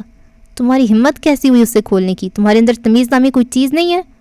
اسے برا لگ رہا تھا، سخت برا۔ لوگوں نے مڑ مڑ کر اسے دیکھا۔ وہ چرچ سے باہر کی طرف جانے لگا۔ اس میں آپ کا خاندان تھا، آپ کی یادیں۔ میں سمجھ سکتی ہوں جو مر جائیں ان کی یادیں کتنی عزیز ہوتی ہیں۔ وہ برا مانے بغیر اپنی روح میں بولی تو مہدی تھم سا گیا۔ کچھ لوگ مر جاتے ہیں اور واپس نہیں آتے۔ ان کے ہوتے بھی ہمیں شکوے بھی ہوتے ہیں، ناراضگی بھی اور شاید نفرت بھی۔ ان کے جانے کے بعد معلوم ہوتا ہے کہ ان سب کے درمیان محبت بھی تھی۔ مہدی نے اس کا جملہ مکمل کیا۔ زینیا نے اس بات میں سر ہلاتی ہوئی آنکھیں موند لیں۔ گرم گرم مایا چہرے پہ بہنے لگا تھا۔ محبت تھی، بہت محبت تھی۔ مجھے یقین نہیں آتا مجھے ان سے اتنی محبت کیسے ہو سکتی ہے۔ مہدی کو محسوس ہوا وہ رو رہی ہے، مگر وہ بس سنتا رہا۔ سگارڈا فیمیلیا کے اوپر نیلے بادلوں کا سایہ تھا اور مہدی اسی سائے کے نیچے۔ میں نے کسی اپنے کو کھو دیا ہے، اور ظلم یہ کہ میرے پاس ان کی کوئی یادیں بھی نہیں ہیں، بس ایک ذرا سا ماضی ہے، ذرا سے ساتھ گزرے لمحات۔ مجھے ان کے جانے کا افسوس ہے۔ مجھے افسوس ہے کہ میں ان سے بدگمان رہی، ان سے نفرت کی۔ مجھے افسوس ہے میں انہیں معاف نہیں کر سکی، لیکن میں اپنے پچھلے رویے پہ شرمندہ بھی ہوں۔ مجھے آپ کی چیزیں اس طرح اپنے پاس نہیں رکھنی چاہیے تھی۔ اس نے آنسو صاف کیے، لمبی گہری سانس لی۔ روتے ہوئے تمہاری آواز خوبصورت ہو جاتی ہے۔ سنجیدہ سا تبصرہ۔ زینیا نے حیرت سے موبائل کو دیکھا۔ اب اس بات پہ مجھے بلاک نہ کر دینا ورنہ میں ناراض ہو جاؤں گا۔ میں اس دن آدھے پاکستان کو مٹھائی کھلاؤں گی جب آپ مجھ سے ناراض ہوں گے، پلیز ہو جائیں ناراض۔ زکام زدہ سانس اندر کھینچتے ہوئے وہ خفگی سے بولی تھی۔ اچھا یہ سب چھوڑو، یہ بتاؤ تمہارے لیے کیا تحفہ لاؤں؟ وہ خوش دلی سے بولا۔ اس کی عقب میں کھڑی عمارت مسکرائی۔ آپ کو کال کیا کر لی، فوراً فری ہو گئے، میں آپ سے تحفے کیوں لینے لگی؟ مہدی مسکرایا۔ فری نہیں، شکر گزار ہوں، تم جیسی ڈائن کے چنگل سے میری USB نکل آئے گی۔ تم نے میری اتنی مدد بھی کی، اب بتاؤ کیا تحفہ چاہیے؟ بارسلونا کا آسمان ہلکی ہلکی مینا برسانے لگا تھا۔ مہدی نے گردن پیچھے کو پھینک دی۔ بارش کے قطرے دل پہ پھوار کی طرح پڑے تھے۔ جتنے دن کے لیے گئے ہیں اس سے دگنا عرصہ رہ کر آئیے گا، یہی میرا تحفہ ہے۔ ایسی باتیں کرتی ہو تو میرا دل جلا دیتی ہو، اس نے برا منایا۔ زینیا نے ایک بار پھر موبائل کان سے اتار کر دیکھا۔ یہ آج اتنا فری کیوں ہو رہا تھا؟ میرے بس میں ہو تو آپ کو پورا کا پورا آپ کے شہر سمیت جلا دوں، لیکن ملکہ کا شوق سلامت، شہر اور بہت۔ وہ مسکرا کر بولا تو زینیا ہنس پڑی۔ مہدی اس کے ساتھ ہنسا تھا۔ وہ خاموش ہوئی تو مہدی پھر ہنسا۔ اس کی ہنسی کی آواز پہ زینیا بھی ہنستی۔ اگلے کئی لمحے وہ دونوں خواہ مخواہ ہنستے رہے، بغیر کسی بات کے، بلا وجہ، بے اختیار ہنسی۔ وہ ہنس ہنس کر تھکتی اور چپ ہونے لگتی تو مہدی ہنسنے لگتا۔ وہ بارش میں بھیگتے ہوئے ہنس رہا تھا۔ آدھے بارسلونا نے اسے خبتی سمجھا ہوگا۔ ویسے ایک اطلاع ہے، میں آج کل تمہارا باس ہوں، اس نے کالر چڑھائے۔ اور یہ حادثہ کب ہوا؟ زینیا محظوظ ہوئی، دل ہلکا ہونے لگا تھا۔ قیسم کی میم کا مطلب مہدی ہے۔ مجھے براق نے بتایا کہ تم قیسم کے لیے فوٹوگرافی کر رہی ہو۔ وہ زینیا کو یہ نہیں بتا سکا کہ براق نے اسے انتہائی ایکسائٹڈ ہو کر کال کی اور بتایا، مہدی میں نے تمہاری بندی کو نوکری دے دی ہے۔ میں کتنا اچھا ہوں نا؟ استغفر اللہ۔ میری بندی؟ جواباً اس نے پوچھا تھا۔ وہی جس کے ساتھ تم سڑک پہ چل رہے تھے، وہی جو میری بھابھی نہیں بہن ہے۔ آپ پہلے باس ہوں گے جو آفس میں کم، نہروں اور پہاڑوں میں زیادہ نظر آتے ہیں۔ ہر ملازم اپنے باس سے ایسے ہی جلتا ہے، تم بھی جلتی رہو، خیر ہے۔ بارش تیز ہونے لگی تھی مگر وہ بھیگتا رہا۔ پہلی بار آپ کا کام فائنینس ہے، جو کہ آپ سال میں ایک بار کرتے ہیں۔ دوسری بات، میں صرف کیش سر کے لیے کام کرتی ہوں، صرف ان کے ڈیزائنر کی تصاویر اور صرف ان کی اپنی تصاویر۔ کافی مشکل کام ہے۔ زینیا کے تفصیل سے کہنے پہ مہدی ایک پل کو تھم گیا۔ ہونٹ کاٹتے ہوئے اس نے کچھ کہنے کا سوچا، بارش سے یکدم دل اچاٹ ہوا۔ اگر تم برا نہ مانو تو ایک مشورہ دوں؟ میں برا بھی مانوں گی، مشورہ بھی نہیں مانوں گی، مگر آپ پھر بھی بولیں گے، میں جانتی ہوں۔ مہدی گردن جھکا کر گیلے چہرے کے ساتھ ہنس پڑا، ہاتھ سے ماتھے پہ آتے بال پیچھے کو کیے۔ تم مجھے کتنے اچھے سے جان گئی ہو نا؟ مجھے تحفہ دینے کی وجوہات میں ایک اور اضافہ، زینیا نے مسکرا کر کہا۔ مہدی نہیں مسکرایا۔ میں نے جب سنا تھا تم قیسم کے لیے کام کری ہو میں خوش ہوا تھا، مگر یہ سن کر کہ تم کیس کے لیے کام کری ہو میں تمہارے لیے پریشان ہوں، کیونکہ وہ مشکل آدمی ہے۔ زینیا نے اسے الفاظ دیے۔ وہ مشکل آدمی ہے؟ ہاں وہ مشکل آدمی ہے، مہدی نے ماتھی کو چھوتی ہوئے کہا، جیسے یہی صحیح الفاظ ملے ہوں۔ وہ باس ہے اور تم ملازم، لیکن تم دونوں کا ایٹیٹیوڈ ایک جیسا ہے، وہ برداشت نہیں کرے گا اور تم کر ہی نہیں سکتی۔ ایک ہفتہ زینیا، وہ ایک ہفتے میں تمہیں نکالے گا یا پھر تم استعفیٰ اس کے منہ پہ مار کر آؤ گی۔ میرے الفاظ لکھ کر رکھ لو۔ میں نے آپ سے پہلے ہی کہا تھا میں برا بھی مانوں گی اور مشورہ بھی نہیں مانوں گی، لیکن پھر بھی آپ بولیں گے۔ اب آپ بولیے، میں نے برا مان لیا ہے۔ اس نے سرخ بٹن دبا کر کال کاٹ دی۔ چہرہ سرخ ہو گیا تھا، موڈ خراب۔ آخر ساری دنیا اس کی مرضی سے کیوں نہیں چلتی تھی؟ اگلے کئی لمحے اس نے بے چینی سے کمرے میں یہاں سے وہاں چکر کاٹے تھے۔ رات کے اندھیرے میں حویلی کی تمام بتیاں روشن تھیں۔ لان میں کرسیاں رکھی تھیں جن میں سے ایک پہ بشر حاکم بیٹھا تھا، ہاتھ میں چائے کا کپ تھا اور سامنے بیٹھی عروج کو بولتے ہوئے سن رہا تھا۔ سن کیا رہا تھا؟ برداشت کر رہا تھا اور اپنے گناہ بڑھوا رہا تھا۔ ماشاءاللہ سے غیبت کرنے میں عروج کا کوئی ثانی کہاں تھا۔ اسی پل پلر کی اوٹ سے زینیا حاکم آتی دکھائی دی۔ سیاہ جوڑے کے اوپر مٹیالے رنگ کی شال اوڑے، شہد رنگ بالوں کو سادہ سی چوٹیاں میں باندھ رکھا تھا۔ ان کے قریب آ کر چائے کے کپ سے بھری ٹرے میز پہ رکھی اور خود کرسی پہ آ کر بیٹھی۔ عروج نے ایک سخت نظر اس پہ ڈالی اور اٹھ کر چلی گئی۔ زینیا نے بے تحاشا حیرت کے ساتھ اسے جاتے دیکھا تھا۔ اسے کیا ہوا ہے؟ چھوڑ دو، پاگل ہے، دورے پڑتے رہتے ہیں۔ بالاج نے بات ہوا میں اڑائی، آگے بڑھ کر اپنا کپ اٹھا لیا۔ صاف صاف بتاؤ ادا، کیا ہوا ہے اسے؟ میری تو بات بھی نہیں ہوئی۔ وہ اب بھی حیرت زدہ تھی۔ بشر نے گہری سانس لی۔ تمہیں یہاں آئی ہوئی 4 دن ہو گئے ہیں اور بالاج نے تمہیں ایک بھی کال نہیں کی۔ اس کی اماں تمہارے اور کونج کے ساتھ ایک بار بھی ٹھیک سے بات نہیں کر سکی۔ فوتگی والا گھر ہے بشر، تم کن پروٹوکولز کی بات کر رہے ہو؟ زینیا نے اس کی بات کاٹی۔ بشر آگے کو ہوا، زینیا کی آنکھوں میں دیکھا۔ میں تو کوئی پروٹوکول نہیں بھولا، دن میں 3 سے 4 بار بیٹھک سے آ کر عروج کا حال پوچھا ہے۔ اماں اس کے کھانے پینے کا خیال رکھ رہی ہیں، کونج اس کے آگے پیچھے گھومتی ہے۔ مرے ہواؤں کے ساتھ زندہ لوگ دفنائے نہیں جاتے۔ مجھے اب یہ بتاؤ کہ تم نے اسے کیا کہا ہے؟ زینیا تحمل سے بولی۔ بشر نے چائے کا گھونٹ لیا اور کندھے اچکائے۔ میں مرد ہوں اور مرد مردوں سے بات کرتے ہیں، میں کیوں عروج سے کچھ کہوں گا؟ معصوم بشر نے آنکھیں گھمائیں۔ ہاں بس بالاج کو ایک کال کی تھی کہ انسان کا بچہ بن جائے، ورنہ یہ نہ ہو کہ میں بھی اس کی بہن سے بات کرنا بھول جاؤں اور اپنے سسرالیوں کو عزت دینا بھول جاؤں۔ آہ بشر آہ، تمہیں یہ سب کرنے کی کیا ضرورت تھی؟ زینیا کو بے بسی بھرا غصہ آنے لگا۔ کیا سوچتا ہوگا بالاج کی زینیا حاکم اس کا جوک لے کر بیٹھی ہے، جب بھی تو اس کا بھائی کالز کر کر کے کہہ رہا ہے کہ اس کی بہن سے بات کی جائے۔ مجھے جو صحیح لگے گا زینی وہ میں کروں گا۔ یہ شادی میرا گھر بسانے کو نہیں کی تھی، میں نے یہ شادی ابا کی مرضی سے کی تھی۔ جب میں نبھا رہا ہوں تو میں چاہوں گا اس شادی سے جڑے تمام لوگ اسے نبھائیں۔ رسان سے سمجھایا۔ زینیا کی آنکھیں سرخ ہونے لگیں۔ تو اس کا یہ مطلب ہے کہ تم میرے شوہر پہ زبردستی کرو گے؟ تم اسے جا جا کر کہو گے کہ مجھ سے محبت کر لے تاکہ ہماری شادی اچھی گزرے؟ Is that what you want? وہ تندھی سے بولی۔ دل میں جھکڑ چلنے لگے تھے۔ بشر نے ٹھہر کے اسے دیکھا۔ کیا تم دونوں کے درمیان کوئی مسئلہ ہے؟ تم مجھے بتا سکتی ہو زینی، میں تمہارا بھائی ہوں۔ وہ فکر مند لگتا تھا۔ زینیا کی آنکھیں بھرنے لگیں۔ بشر کے سامنے وہ کمزور پڑ جاتی تھی۔ مجھے یہاں سے جانا ہے، ابا کہتے ہیں ہم گوادر جائیں گے، لیکن میں یہاں سے سیدھا اسلام آباد جانا چاہتی ہوں۔ اس نے کئی دنوں کی دل میں رکھی بات کہہ ڈالی۔ سب عورتیں مجھے عجیب عجیب نظروں سے دیکھتی ہیں، ایسے جیسے میں نے بہت بڑا گناہ کر دیا ہو۔ عبداللہ جا کر بھی نہیں گیا، ایک قرض بن گیا، میرے ساتھ چمٹ گیا، مجھے یہاں سے بھیجو بشر۔ ابھی بشر کچھ کہتا کہ اپنی دائیں طرف سے آتی شیزل کو دیکھ کر چپ ہو گیا۔ وہ دائیں طرف رکھی کرسی پہ آ کر بیٹھی۔ دور کھڑکی میں کھڑی عروج نے اسے بیٹھتے دیکھا، اس کے بدن میں شرارے دوڑ گئے۔ کمال ہے، مہمانوں کو روکھے منہ پوچھا بھی نہیں اور میزبان چائے پی رہے ہیں۔ اس نے بشر کے ہاتھ میں پکڑے کپ کو دے کر کہا، آپ چائے پینا چاہیں گی؟ awkward ماحول میں بشر نے خوشگوار پیشکش کی۔ میں چائے نہیں پیتی بشر صاحب۔ زینیا کو اس کی اداکاری پہ تب چڑھی۔ کوئی بات نہیں، آپ کے لیے کافی بنوا لیتے ہیں، میں جا کر کے آتا ہوں۔ وہ اٹھنے لگا جب شیزل نے منع کر دیا۔ آپ اپنی چائے پئیں، میری کافی کی فکر بعد میں کریں گے۔ وہ نظریں اس کے چہرے پہ جما کر بولی۔ بشر سرخ پڑ رہا تھا۔ اچھا نہیں لگتا اس طرح ہم چائے پئیں اور مہمان یوں ہی بیٹھے رہیں۔ بشر بس اٹھنا چاہتا تھا۔ شیزل نے معصومیت سے آنکھیں پٹ پٹائیں۔ لیکن آپ تو بہت مزے سے چائے پی رہے تھے، مہمانوں کا خیال کیے بغیر۔ بشر نے مدد طلب نظروں سے زینیا کو دیکھا، اس کے کانوں سے دھواں نکل رہا تھا۔ اسی پل عروج تن فن کرتی ان کے سر پہ آن پہنچی۔ شیزل نے گردن اٹھا کر محظوظ کن نظروں سے اسے دیکھا۔ اندر چلے بشر، بہت رات ہو گئی ہے، بیوی صاحبہ نے چبا چبا کر کہا۔ بشر فوراً اٹھ کھڑا ہوا۔ شریف آدمی تھا بھائی۔ میری کافی بشر، شیزل نے ہلکی آواز میں اسے پکارا، آنکھیں معصومیت بھری۔ میں بھجواتا ہوں شیزل صاحبہ۔ زینیا مسکراہٹ دبائے انہیں دیکھنے لگی۔ سارے ملازم سو چکے ہیں۔ عروج بشر کے بازو میں بازو ڈال کر بولی۔ بشر کا جی چاہا تھا کہیں بھاگ جائے۔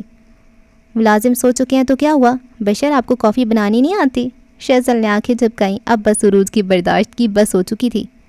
بشر کو نہ چائے بنانی آتی ہے نہ کافی، اور اگر آتی ہوئی تو وہ صرف میرے لیے بناتا ہے۔ آپ اپنی کافی کا شوق صبح پورا کیجیے گا۔ چبا چبا کر کہتی عروج نے ایک قہر آلود نگاہ بشر پہ ڈالی اور اسی لیے آگے بڑھ گئی۔ اصل ٹارچر تو وہ اندر جا کر شروع کرے گی۔ ان دونوں کے جانے کی دیر تھی۔ زینیا اور شیزل ہاتھ پہ ہاتھ مار کر ہنسی تھی۔ ہنستے ہنستے وہ دونوں دوہری ہو گئیں۔ زینیا کا چہرہ سرخ ہونے لگ گیا تھا۔ اس نے آج تک بشر کو اتنا کنفیوز نہیں دیکھا تھا۔ شیزل کا چہرہ ہنس ہنس کے سرخ ہونے لگ گیا تھا۔ تم تو کسی سے اتنا فری نہیں ہوتی، کیا میں یہ مان لوں کہ میرا بھائی واقعی پسند آ گیا؟ شیزل نے ایک ادا سے بال چھٹکے۔ پسند کے نام پہ اسے کوئی یاد آیا تھا۔ دل کا ایک کونا خوش ہوا اور دوسرے میں آگ لگ گئی۔ بشر سے زیادہ مجھے تمہارے بھابھی کا جلنا پسند ہے، کم بخت نے کافی بھی پینے نہیں دی۔ بیزاری سے کہتے اس نے اپنا موبائل نکال لیا۔ تمہیں کوئی پسند ہے شیزل؟ زینیا اس کے چہرے کو دیکھتے ہوئے بولی۔ شیزل نے آنکھیں ایک پل کو تاریک پڑی تھیں، مگر اس نے بات بدل دی۔ زینیا نے بھی زیادہ کوریدا نہیں۔ بشر کی بچی ہوئی چائے، عروج کی چھوڑی ہوئی چائے اور اپنی چائے، زندگی ہو تو زینیا حاکم جیسی۔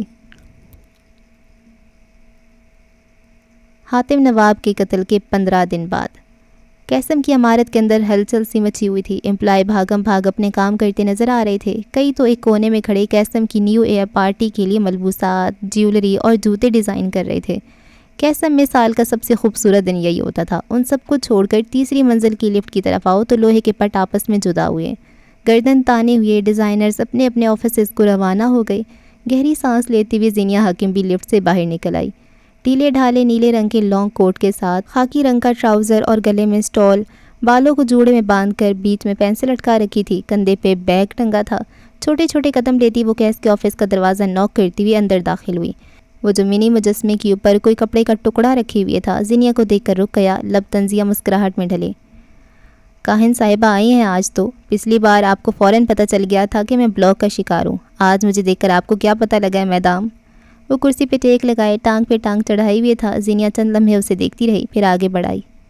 میں اپنا کام کر رہی تھی کیس. کام کرتے ہوئے اپنے سبجیکٹ کو اس کا پرابلم بتانا میرا فرض ہے. تم اس کی بنا پہ مجھے یہاں سے نکالنا چاہتے ہو تو ٹھیک ہے. کیس کے ابرو 27 سے اوپر کو ہوئے. میں آپ کو کیسے نکال سکتا ہوں میم؟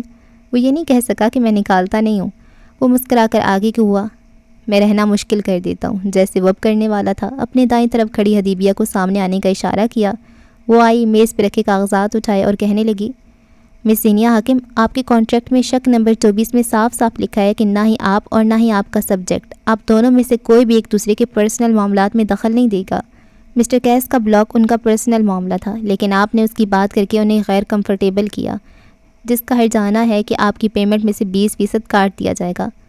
وہ بول کر خاموش ہوئی. ایک نظر کیس کو دیکھا, پھر زینیہ کو. اپنا آج کا کام کرنے کے لیے آپ آزاد ہیں. وہ آگے بڑھ گئی. زینیہ نے بغیر کچھ کہے میز پہ دھرا ٹیلی فون اٹھایا اور کال ملائی. چائے کا 1 مگ, دودھ زیادہ, چینی کم, 5 منٹ کے اندر. کیس اسے دیکھ کر مسکرا رہا تھا. زینیہ بھی مسکراتی رہی. میز پہ ہاتھ رکھے وہ آگے کو ہوئی. کانٹریکٹ کی شق نمبر 16 میں لکھا ہے کہ میں اپنا سبجیکٹ خود منتخب کروں گی, مگر مجھے پہلے دن بغیر میری مرضی پوچھے تمہارے پاس بھیجا گیا. یہاں ٹوٹا پہلا اصول. شق نمبر 17 میں لکھا ہے کہ فوٹوگرافر کی 80% مانی جائے گی, لیکن آپ نے میری ایک بات بھی نہیں مانی, حالانکہ آپ کو فوٹوگرافی کے بارے میں کوئی علم بھی نہیں. تم نے مجھے آپ کہنے پہ فورس کیا, حالانکہ تمہارے کانٹریکٹ میں لکھا ہے کہ فارمیلٹیز کی کوئی ضرورت نہیں. پہلے 3 اصول تم خود توڑ چکے ہو, لیکن ظاہر ہے تم باس ہو اور میں ملازم, اس لیے جو آپ چاہیں. آخری 3 الفاظ پہ زور دیا. اسی پل آفس بوائے چائے لے کر اندر آیا, میز پہ مگ رکھا اور پلٹ گیا. کیس سنو زینیہ کو دیکھ رہا تھا. تمہارا معاوضہ تمہیں پورا ملے گا, یہ بس تمہارا ٹیسٹ تھا. اگر تم باس کے سامنے بول سکتی ہو تو ہر کسی کے سامنے بول سکتی ہو. Well done. وہ کچھ پل کے لیے ایک بالکل مختلف انسان لگا تھا. کیا واقعی کیس ہم لوگوں کا مسیحا تھا؟ تم بتاؤ اب ہمیں کیا کرنا چاہیے؟ یہ پروجیکٹ بہت اہم ہے, اس پہ 2 سال لگے ہیں مس زینیہ. اس پہ قسم کی انویسٹمنٹ لگی ہے. میں چاہوں گا تم اپنا بیسٹ دو. زینیہ نے گہری سانس لے کر سر کو اس بات میں ہلا دیا جیسے اب وہ مطمئن ہو. پھر کام شروع کریں. زینیہ اپنی جگہ سے اٹھتے ہوئے بولی. کیس نے اس کی چائے کی طرف اشارہ کیا. مسئلہ نہیں ہے, میں ٹھنڈی چائے پیتی ہوں. کندھے اچکاتے ہوئے وہ سیدھا ہو بیٹھا. اگلے کئی پل میں وہاں ایک پوری ٹیم جمع ہو چکی تھی. اسپاٹ لائٹ کیس کے چہرے پہ تھی. 2 کیمرہ مین زینیہ کے اوقب میں کھڑے تھے. اسٹائلسٹ ایک کونے میں کھڑی تھی. اسے کسی قسم کے ٹچ اپ سے روک دیا گیا تھا. کیس سر جھکائے پینسل ہاتھ میں لیے صفحے پہ جھکا. اس کے گلے میں گلٹی سی ابھر کر معدوم ہوئی. وہ مہدی نہیں تھا جسے لوگ فیسینیٹ کریں, اس کے لیے لوگ مجبوری تھے جسے اب وہ جھیل رہا تھا. زینیہ نے کیمرہ آنکھ سے ہٹا کر اسے دیکھا. اس کی انگلیاں کپ کپا رہی تھیں. اسی پل اس نے ارادے بدل دیے. زینیہ حاکم نے سوئچ بورڈ پہ ہاتھ مار کر آدھی بتیاں بجھا دیں. کاغذ مروڑ تروڑ کر فرش پہ پھینک دی گئی اور پینسلز, کلرز, اسکیچ بک بے ترتیبی سے میز پہ پھیلا دیے. کیس اور باقی ٹیم اچنبے سے اسے دیکھتے رہے. کیس اب اپنا کوٹ اتار کر رکھیں, بازو فولڈ کریں, ہم آرٹ بلاک شوٹ کریں گے. وہ مڑی, ایک نظر اسٹائلسٹ کو دیکھا. ان کے بال ذرا بکھیر دیں تاکہ منظر کے ساتھ فٹ ہو سکیں. بیچاری اسٹائلسٹ آگے بڑھی مگر کیس نے ہاتھ کے اشارے سے روک دیا. میرے بالوں کو کوئی ہاتھ نہ لگائے, وہ سختی سے بولا. لڑکی وہیں رک گئی. زینیہ آگے آئی, اسکیچ پینسل اٹھائی, کیس کے سامنے آ کر رکی اور اسی پینسل سے اس کے بال خراب کیے. یہ کیا نیا ڈرامہ ہے؟ ہم BTS شوٹ کر رہے ہیں, تم لوگوں کو ڈپریشن دکھاؤ گی. وہ دبا دبا غرایا تھا. زینیہ مسکرائی. سیاہی بکتی ہے سر, سفیدی سے زیادہ. وہ پینٹر مشہور ہوئے جنہوں نے درد پینٹ کیا. محبت کی وہ کہانیاں داستانیں بنیں جن میں 2 لوگ بچھڑ گئے. کامیاب وہ لوگ ہوئے جنہوں نے اندھیرے سے روشنی کا سفر کیا. اس وقت تم قفس ستاؤ, اسے زبردستی کھولو گے تو کلائی اور دل زخمی ہوگا. Let it be, it's okay to not be okay. وہ کہہ کر پیچھے ہٹی. کیس دھیرے سے واپس کرسی پہ بیٹھ گیا. نیم اندھیرے میں اس کا ہلکا سا چہرہ واضح تھا. آنکھیں بے چین تھیں اور ہاتھ غیر متحرک. بکھری ہوئے بال اس کے اندر کے خلفشار کا پتہ دیتے تھے. دھڑا دھڑ تصاویر اتار لی گئیں. اگلے آدھے گھنٹے بعد وہ مسکرا رہا تھا. وہ واقعی مسکرا رہا تھا. بالآخر اس کا قفس ٹوٹ چکا تھا. جن چیزوں کے لیے وہ ایفرٹس کر رہا تھا وہ بے ضرر تھیں. قفس ٹوٹا تو اسے معلوم ہوا آزادی کیا شے ہے. نیم اندھیرے میں لیے گئے وہ مایوس کلک دیکھتی ہوئی کیس مسکرا رہا تھا. 20 کلیکشن کی عمارت میں معمول کی گہما گہمی تھی. شیزل آج برا کے آفس میں کھڑی تھی. ساتھ 3 اور ٹیم کے لوگ بھی تھے. آفس کا نقشہ بگڑ چکا تھا. دیواروں پہ لگا wallpaper, paintings, illusion art, ہر چیز اکھاڑ کر پھینک دی گئی تھی. اب نیا پینٹ ہو رہا تھا اور شیزل ایک کونے میں اپنی ٹیم کے باقی لوگوں کے ساتھ کھڑی تھی. اس کے چہرے پہ دبا دبا جوش تھا. یہ کام اس کی توقع سے بھی زیادہ اچھا جا رہا تھا. 3-4 دن سے براق نے بھی اسے تنگ نہیں کیا تھا. راوی چین ہی چین لکھ رہا تھا, مگر زیادہ دیر تک نہیں. کانفرنس روم سے ایک اہم میٹنگ سے پلٹتے ہوئے ابلیس کے چیلے عرف براق حنیف کو کچھ یاد آیا. اس کے قدم خود بخود آفس کے اس حصے کی جانب اٹھے جہاں کچھ دن کسی بھی ورکر کا جانا منع تھا۔ اپنے سابقہ آفس کے دروازے پہ رک کر اس نے اطراف کا ایک تفصیلی جائزہ لیا۔ بلا شبہ وہ کام میں تیز اور اچھی تھی۔ پینٹ کی پاکٹ میں ہاتھ ڈالے وہ آگے بڑھایا۔ شیزل اپنے ساتھیوں کو اسکرین پہ ایک ڈیزائن سمجھا رہی تھی۔ براق اس کے عقب میں ٹھہر گیا۔ وہ چونک کر مڑی تو براق مسکرایا۔ ان دونوں کے چہروں پر اسکرین کی نیلی روشنی پڑ رہی تھی۔ مجھے میرے آفس کا فائنل لک دیکھنا تھا، لگتا ہے میں صحیح وقت پہ آیا ہوں۔ پینٹ کی جیبوں میں ہاتھ ڈالے وہ اطراف کا جائزہ لے رہا تھا۔ سر ابھی تو کام ٹھیک سے شروع بھی نہیں ہوا، فائنل ہونے میں تو بہت وقت ہے، ٹیم کے ایک لڑکے نے جواب دیا۔ آپ کے پاس ایک ڈیمو ہوگا نا، یا پھر آپ بغیر ڈیمو کے کام کرتے ہیں؟ وہ معصومیت سے بولا۔ شیزل کو جی بھر کر اس پہ غصہ آیا تھا۔ وہ جانتی تھی براق کے پاس ان سب کاموں کا وقت نہیں، اس کے پاس وقت نہیں کہ آفس کے ڈیزائن دیکھتا پھرے، انٹیریئر پہ تبصرے کرے۔ وہ بس جان بوجھ کر شیزل سے بدلے لینے کو کرتا تھا یہ سب۔ ڈیمو ہے براق سر، آپ کو ای میل کر دیا تھا اور آپ نے اپروو بھی کر دیا، جبھی تو ہم نے کام شروع کیا ہے۔ میں نے؟ اس نے بے یقینی سے سینے پہ انگلی رکھی۔ لیکن میرا ای میل تو پچھلے ہفتے ہیک ہو گیا تھا، ایسا کرو سیٹنگ بدل دو، ڈبل پے کریں گے ہم۔ لیکن سر اس پہ بہت محنت لگی ہے ہماری، چیزیں اس طرح بدلنا ناممکن ہے۔ شیزل کو آسمان سر پہ گھومتا محسوس ہوا تھا۔ آپ ایک بار ڈیمو دیکھ لیں، یہ آپ کو پسند آئے گا۔ مس شیزل لگتا ہے آپ کو ایک بات سمجھ نہیں آئی، میرا آفس ہے، ایک ڈیزائن مجھے نہیں پسند تو آپ کو سمجھنا چاہیے، ہے نا؟ شیزل نے کچھ کہنے کو منہ کھولا مگر اس کی ٹیم سے کوئی بول پڑا۔ سر میں آپ کو 3 سے 4 مزید ڈیزائنز بھیج دیتا ہوں، آپ ان کو دیکھیں اور جو آپ کو سمجھ آئے گا ہم اسے فائنل کر دیں گے۔ آپ کی پسند سے بڑھ کر ہمارے لیے اور کیا ہو سکتا ہے؟ لڑکا مسکرا کر بولا تو براق نے 27 سے ابرو پر کو اٹھائے۔ مس شیزل آپ کے ٹیم ممبرز آپ سے زیادہ سمجھدار ہیں، چارج ان کو ملنا چاہیے تھا، مگر خیر۔ اس نے ہاتھ اٹھایا اور مسکراتا ہوا مسرور سا باہر نکل گیا۔ شیزل اس کے پیچھے بھاگی تھی، راہداریوں میں بمشکل اس کے قدموں سے اپنے قدم ملانے کی کوشش کرتی ہوئی وہ ہانپ گئی تھی۔ تم ایسا کیسے کر سکتے ہو براق؟ تم پلیز سمجھنے کی کوشش کرو، اس پروجیکٹ پر میری بہت زیادہ محنت لگی ہے، سب کچھ پوائنٹ زیرو سے شروع کرنا بہت مشکل ہے۔ As if I care. وہ کندھے اچکا کر بغیر دھیان دیے چلتا رہا۔ براق سمجھو پلیز، مجھ سے اختلافات ایک جگہ، ہم دونوں کے درمیان جو بھی مسائل ہیں انہیں ایک طرف رکھو، جو تم کہہ رہے ہو وہ میرے اور میری ٹیم کے لیے بہت مشکل ہے۔ ایک بار چیزیں خراب ہو جائیں تو دوبارہ ویسا حوصلہ واپس نہیں آتا۔ تم براق چلتے چلتے یکدم رکا تھا۔ شیزل بھی اختیار گرتے گرتے بچی۔ آج پہلی بار اس کے چہرے پہ واضح فکر تھی، آنکھیں بے چین تھیں۔ اگر ڈیزائن میں واقعی کوئی مسئلہ ہوتا تو وہ بات کو سمجھ لیتی، مگر مسئلہ براق کی انا تھی۔ میں نے جو کہنا تھا وہ کہہ دیا مس شیزل سیمسن صاحبہ، اب آگے جو کچھ ہوگا وہ میری مرضی سے ہوگا۔ اگر تم اس کام کو پوائنٹ زیرو سے نہیں کر سکتی تو تم جا سکتی ہو۔ شیزل کی آنکھیں بھیگنے لگی تھیں، بے بسی، غصہ، انا، ذلت، کئی ایک جذبوں نے ساتھ حملہ کر دیا تھا۔ میں تمہیں سب کے لیے کبھی معاف نہیں کروں گی براق۔ وہ جاتے جاتے مڑا، آنکھیں زخمی ہوئیں، چہرے پہ کرب پھیلا۔ براق تمہارے معاف نہ کرنے کا عادی ہے، تم نے تو مجھے ان گناہوں کے لیے بھی معاف نہیں کیا جو میں نے نہیں کیے تھے، ایک بدگمانی اور سہی۔ اس کی آخری بات کو شیزل کوئی مفہوم نہ دے سکی۔ وہ راہداریوں میں گم ہو گیا تو شیزل نے تھک کر گھٹنوں پہ ہاتھ رکھ لیے۔ پوائنٹ زیرو سے شروع کرنا مشکل تھا، از حد مشکل، وہ رو دینے کو تھی۔ رات کی ٹھنڈک بڑھتی جا رہی تھی، اسلام آباد سرد سے یخ پڑتا جا رہا تھا۔ اپنے کیبن میں بیٹھی زینیہ حاکم نے کیس کے ایڈٹ شدہ تصاویر کو آخری ٹچ دیا، ایک تنقیدی نگاہ اس پہ ڈالی اور پھر اپنے آس پاس دیکھا۔ سارے فوٹوگرافرز جا چکے تھے، باہر بیٹھے ڈیزائنرز بھی اکا دکا رہ گئے تھے، اسے بھی جانا چاہیے تھا۔ تصاویر کیس کو دکھانے کے ارادے سے وہ اٹھی اور اس کے آفس کی راہ لی۔ راہداریاں اب تاریک ہونے لگی تھیں۔ اس نے آفس کے دروازے کے باہر رک کر دستک دی، جواب ندارت۔ وہ چند پل رکی اور ایک بار پھر دستک دی، کوئی جواب نہیں۔ وہ چند پل تذبذب سی کھڑی رہی، پھر دروازہ دھکیل کر اندر داخل ہوئی۔ آفس تاریکی میں ڈوبا تھا، اسے لگا کیس وہاں نہیں ہے۔ واپسی کے قدم لیتے ہوئے اس نے ایک ہچکی سنی۔ زینیہ تھم سی گئی، ہاتھ میں پکڑے موبائل کی ٹارچ چلائی اور چاروں اور گھمائی۔ اسی لمحے اس کی نظر صوفے پہ پڑی۔ کیس گمبھیر کسی ڈرے ہوئے بچے کی طرح ٹانگیں سینے سے لگائے ہوئے تھا، ہاتھوں سے چہرہ ڈھانپ رکھا تھا۔ زینیہ دیکھ سکتی تھی اس کا بدن کانپ رہا ہے، اس کا موبائل بے آواز بج رہا تھا۔ وہ چند پل کھڑی رہی، فون اٹھائے یا نہ اٹھائے۔ نمبر پہ نظر پڑی تو وہ پہچان گئی، یہ مہدی کمبیر کا نمبر تھا۔ اس نے لپک کر فون اٹھایا اور آفس سے باہر نکل گئی۔ ہیلو نائٹ میئر، میں زینیہ حاکم بات کر رہی ہوں۔ اس کی بات کاٹی گئی تھی۔ مہدی حیران سا ہوا تھا۔ آپ کے کزن کی شاید طبیعت ٹھیک نہیں، وہ بہت بری حالت میں ہے۔ میں ان کے آفس میں کسی کام سے آئی تھی مگر مجھے لگتا ہے ہی نیڈس ہیلپ۔ آج کیا تاریخ ہے؟ مہدی کی آواز کہیں دور سے آتی تھی۔ 22 دسمبر۔ تاریخ سے کیا لینا دینا؟ کیس کو اینیورسری ٹراما ہے، ایک ایسی ذہنی حالت جس میں اگر 2 سال 3 سال یا پھر کئی سال قبل کسی بھی ایک مخصوص تاریخ کو آپ کے ساتھ کوئی حادثہ پیش آیا ہے تو اگلے سال جیسے جیسے وہی تاریخ نزدیک آتی جائے گی مریض کو پینک اٹیکس، انزائٹی اور ڈپریشن ہوگا۔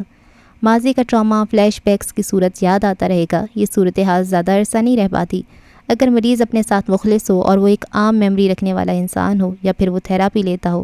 افسوس قیس گمبھیر ان میں سے کچھ نہیں تھا۔ وہ اس وقت اپنے ایک ویک پوائنٹ پہ ہے۔ میں براق کو اس کے پاس بھیج رہا ہوں، اسے گھر چھوڑ آئے گا۔ تم تھوڑی دیر وہیں رکنا پلیز۔ مہدی نے کال کاٹ دی تھی۔ زینیا نے حیرت سے فون کو دیکھا۔ اسی لمحے وہ اٹھ بیٹھا تھا، پسینے سے تر، سینہ مسلتے، اس کے ہونٹ خشک تھے۔ وہ لمبے لمبے سانس لے رہا تھا۔ یہ وہ قیس نہیں تھا۔ کم وقت اپنے ساتھ اتنا ظالم کیوں تھا؟ اس نے اپنا ایک ہاتھ اٹھا رکھا تھا جو بری طرح کانپ رہا تھا، بدن پسینے میں ڈوبا تھا۔ زینیا نے آگے بڑھ کر میز پہ رکھی پانی کی بوتل اٹھائی، ڈھکن کھولا اور اس کے پاس آئی۔ قیس اسے نہیں دیکھ رہا تھا، اس کی گردن جھکی تھی۔ اسے فلیش بیکس آ رہے تھے، صاف، کورے، واضح۔ یادداشت اور ذہانت ہر ایک کے لیے نعمت نہیں ہوتی۔ وہ صوفے پہ اس کے قریب آ بیٹھی، پانی کی بوتل اس کے منہ سے لگائی۔ وہ سارا پانی پی گیا مگر پیاس نہ بجھ سکی۔ زینیا دوبارہ اٹھی، فریج کی طرف بڑھی اور پانی کی ایک اور بوتل اٹھائی۔ قیس نے جھپٹ کر اس کے ہاتھ سے بوتل لی، پانی پیا، آدھا گردن پہ گرا۔ جاؤ یہاں سے، وہ ہلکی آواز میں بولا۔ تمہارا کام ختم ہے، دفع ہو جاؤ۔ زینیا اپنی جگہ سے نہ ہلی۔ میں نے کہا جاؤ، وہ پوری قوت سے چیخا۔ آنکھیں سرخ تھیں، لہجہ لرز رہا تھا۔ زینیا اسے دیکھتی رہی۔ اسے غصہ آیا تھا مگر نہیں بھی آیا تھا۔ وہ نکالنا سمجھتی تھی مگر اس وقت وہ نہیں نکال رہا تھا۔ تمہیں سمجھ نہیں آتی؟ میں نے کہا ہے جاؤ۔ وہ اٹھا اور ایک بار پھر چیخا۔ زینیا اس کی آنکھوں میں دیکھتی رہی، نرمی سے، شفقت سے، پھر دھیرے سے ہاتھ بڑھا کر اس کا کانپتا ہوا ہاتھ اپنے ہاتھ میں لیا۔ نرم و ملائم گرفت، حفاظت کا سا احساس۔ جو کچھ تمہارے ساتھ ہوا وہ بہت برا ہوگا۔ تمہارے ساتھ کیا ہوا تھا قیس؟ سامنے کھڑے مرد کی گردن میں گلٹی سی ابھر کر معدوم ہوئی۔ زینیا نے اس کا دوسرا ہاتھ اپنے ہاتھ میں لیا۔ قیس کو سہارے کا سا احساس ہوا۔ کچھ تھا، کچھ ہے جس نے تمہیں ایک بہت برے چکر میں پھنسا دیا ہے۔ تمہارے ساتھ کیا ہوا تھا قیس؟ اسے ٹرسٹ ایشوز تھے مگر جو کام کل زینیا نے کیا تھا ایک نرم گوشہ اس کے دل میں بن چکا تھا۔ ٹراماٹائز لوگوں کا المیہ ہوتا ہے، ایک کمزور لمحے کی زد میں آ کر وہ نرم پڑ جاتے ہیں، اور وہ نرم پڑ گیا تھا۔ وہ واپس دھیرے سے صوفے پہ بیٹھ گیا۔ زینیا اس کے ساتھ بیٹھی تھی، یوں ہی نرمی سے اس کے کانپتے ہاتھ اپنے ہاتھوں میں لیے۔ دنیا ظالم ہے، اس نے ضرور تمہارے ساتھ کچھ برا کیا ہوگا، ہے نا قیس؟ وہ کسی سحر کے زیر اثر اسے دیکھی گیا۔ وہ اس کا ہاتھ نہیں چھوڑ سکا، اس کی آنکھیں بھیگ گئیں۔ ایک وقت تھا جب میرا خاندان مکمل تھا، ایک وقت تھا جب سب اچھا تھا، میں نارمل تھا، لیکن میرے خاندان کے ایک فرد نے غلطی کر دی۔ ہمارے یہاں غلطی خاندان تباہ کرتی ہے، جیسے میرا خاندان تباہ ہوا تھا۔ اس کے الفاظ مبہم تھے مگر ہم تمہیں کہانی کا خلاصہ سنائی دیتے ہیں۔ کمبیر دراصل ایک ذات نہیں۔ کمبیر کیا ہے؟ یہ بس ایک نام ہے، صرف ایک نام۔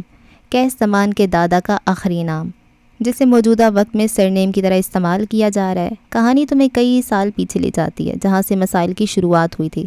یونس رحمان کمبیر کا شاہانہ کمرہ اس وقت عدالت لگتا تھا۔ یونس صاحب کے 4 بیٹے تھے، زمان یونس، بختیار یونس، مقصود اور سرور یونس، مگر جس کی عدالت لگی تھی وہ سرور تھے۔ ان کے ساتھ ایک سبز آنکھوں والی لڑکی کھڑی تھی۔ ایک طرف رکھے لمبے صوفے پہ یونس صاحب کے 3 بیٹے بیٹھے تھے۔ سرور ان کے سامنے والے صوفے پہ آ بیٹھے۔ تم جانتے بھی ہو سرور تم نے کتنا بڑا گناہ کیا ہے؟ چند دن، تمہاری شادی میں صرف چند دن رہ گئے ہیں اور تم ہمارے سامنے اس فرنگی عورت کو لے آئے ہو؟ یونس باروب لہجے میں پوچھ رہے تھے۔ زمان چپ چاپ انہیں دیکھ رہے تھے۔ سرور نے گردن اٹھائی۔ میری شادی میری مرضی سے ہونی چاہیے، ہے نا ابا؟ بالکل ویسے جیسے زمان بھائی کی ہوئی۔ زمان کی بیوی خاندانی عورت ہے اور اسی شادی کے بدلے ہمارے گھر ان کی ایک اور عورت آنی تھی، کیونکہ ہمارے گھر سے آمنہ اور زرمینہ عالم نواب کے گھر گئی ہیں۔